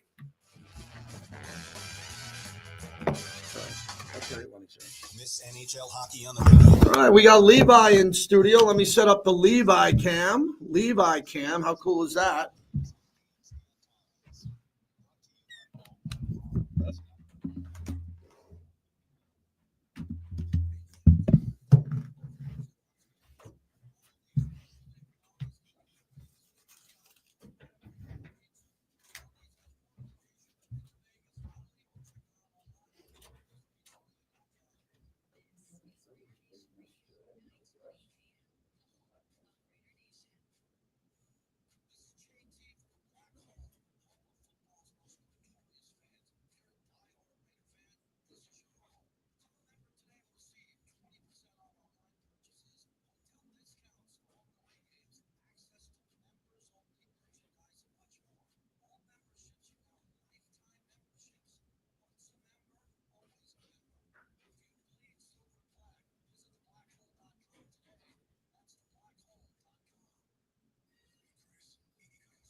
All right. Oh, that logo.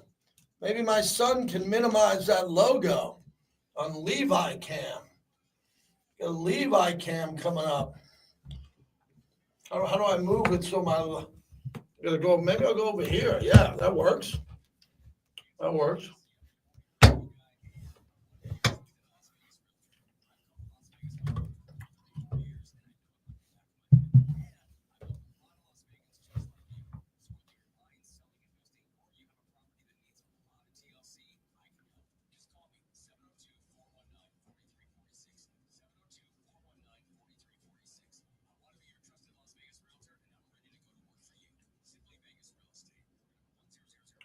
You know that the the Carolina Hurricanes have lost 13 conference final games in a row?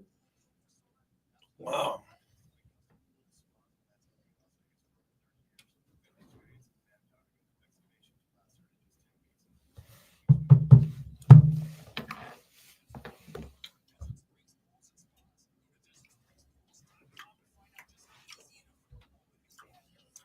Got to see my new jacked up YouTube page, man.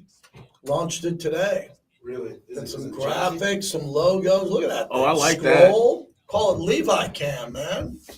Look at that. Brick going Hollywood. Okay. Yeah, man. Well, what's going on today? Yeah, no, it's been a little busier than I thought. Yeah. Yeah. We're supposed to have a player. We don't. Okay. Well, no big deal. Don't complain. Who is it? Do you know who is it? Eddie's waiting on one, and they're busy. Locker room's busy, huh? Oh yeah. Got some stars in the making. That's what I guess we have. Oh yeah. Yeah. I don't even know who Eddie was supposed to get. I saw like they were running over for Tommy. We'll touch on Wilkins lightly. Yeah. Did you see him down there? I saw him stretch. Mm-hmm. Did not practice, and Pete talked about it. So that hat. I'll touch it. Where'd you get this? Down in my Raider image. I like that. I like that one. Yeah, that's dope. My hair is not looking as good as yours. I gotta keep mine on. Mine's is all over the place. I didn't see Big Mike today down there. Was he down there? Michael Mayer? Yeah. He was at practice. Yeah, he caught a nice ball during practice. What's everybody talking about this Brock Bowers catch? The tip ball or something? I didn't see it. Yeah, Pete mentioned it. He mentioned it. I didn't see it, but I was in the stands.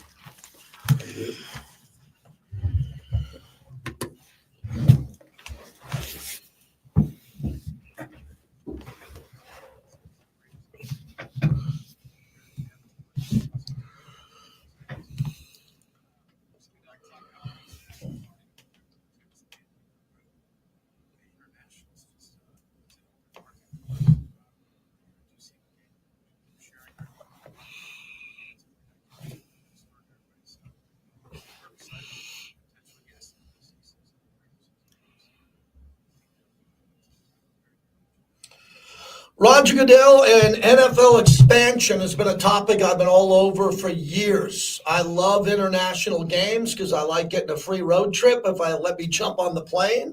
Levi Edwards, I call this Levi Cam, man. We got the new YouTube channel jumping up here. Levi is a regular with me, and I appreciate you coming in. As you said to our audience in the chat beforehand, a little bit busier than expected today, huh? Yeah, I've had a pretty busy Wednesday. And even for a split second, I had to remember it was Wednesday because that's just how the week has been going. But yeah, a lot of moving, a lot of interviews being conducted, a lot of really good stories that are about to get wrote. So, can't complain. Just it is what it is. Especially it's always a little busy right before things are about to calm down, before we're about to head off. Yeah, great point. Everybody's about to leave and go on vacation in June and live it up and get their minds and their bodies ready for training camp. So obviously you have a little bit of chaoticness right now, and then things will slow down a little bit. I agree with you 100%. There's always a lot of spike this time of year. You get the veterans with the rookies, you get them all together. You see a couple of, workouts, and you get very optimistic this time of year, and then people shut it down, which they need to shut it down, especially the scouting department and everybody. It's 365, but you got to give your brain a rest because this grind, and you're used to it now, this calendar, once it starts before training camp, it never stops. And the Raiders don't want the season to stop in January. They want to play deep into January. Yeah, no, you don't want it to stop. You want to be playing some playoff football around that time. And obviously this time is very important. Obviously you can't win any games right now, but you can lose a lot of games right now, if that makes a lot of sense. Well, that's an interesting segue because I'm very optimistic about Christian Wilkins. You saw him stretch today. Pete Carroll said, quote, it's challenging what he's going through. That's not a good term. Pete, that was one of the first questions he was asked, and a lot of reporters that were mulling around you and I earlier today was asking, where is Christian Wilkins? Well, it's just been very peculiar in the sense that you see him working out and he's been in the building and he's been very active. However, he still hasn't gone into any on-field drills or anything like that yet, or any that we've seen, you know, from the standpoint that we have and the vision that we have of kind of this team.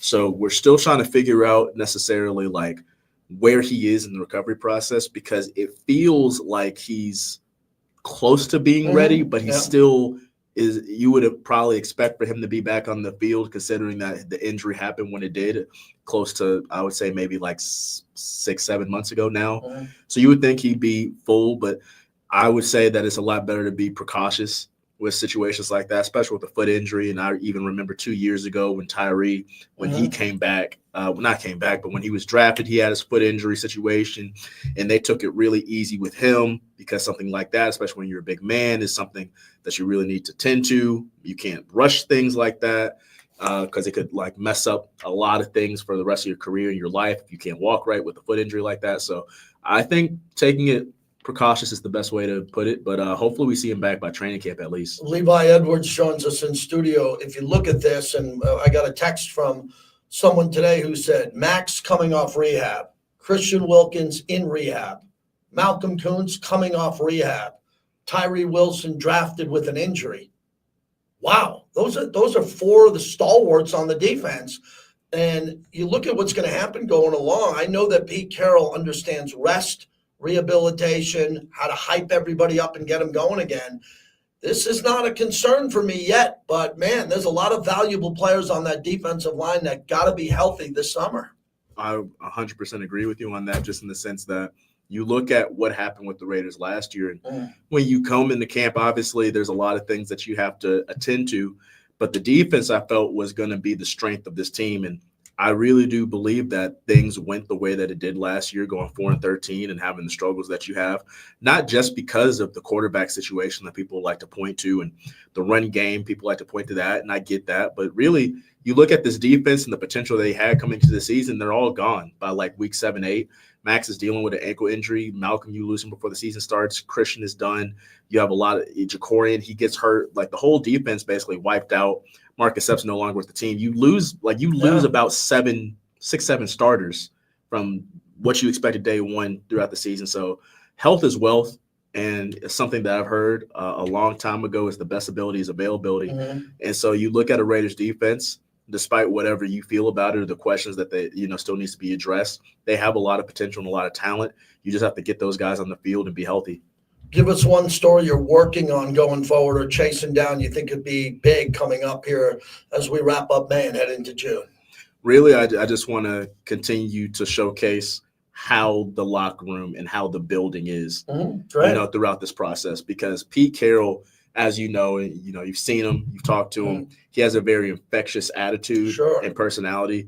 He's a guy that has really, I don't want to say he's flipped the whole building around, but I think he's been a nice shot of energy into the building. And I really want to continue to showcase what he's doing to make guys compete, make guys, be happy to come into the building and want to work. And it's very noticeable. So we're going to talk a lot about that throughout the upcoming weeks, and also just a couple of players that we got throughout this offseason that might have got overshadowed a little bit. We're going to have some stories on them too, so I'm excited for it. You have the size and strength to be on my Knicks.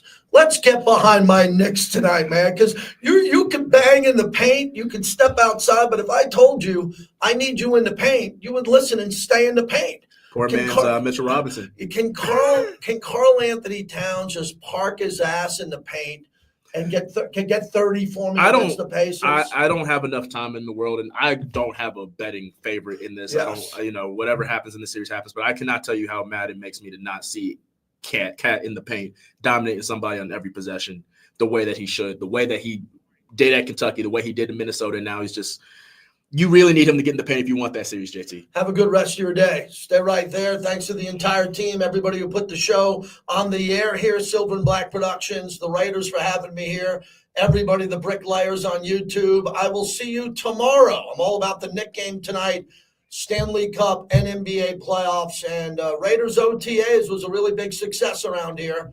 We will see you next time. Thank you, Bobby. Thank you, everybody. I am ending the stream. We appreciate it. Thank my son for putting this all together. All right. Yeah.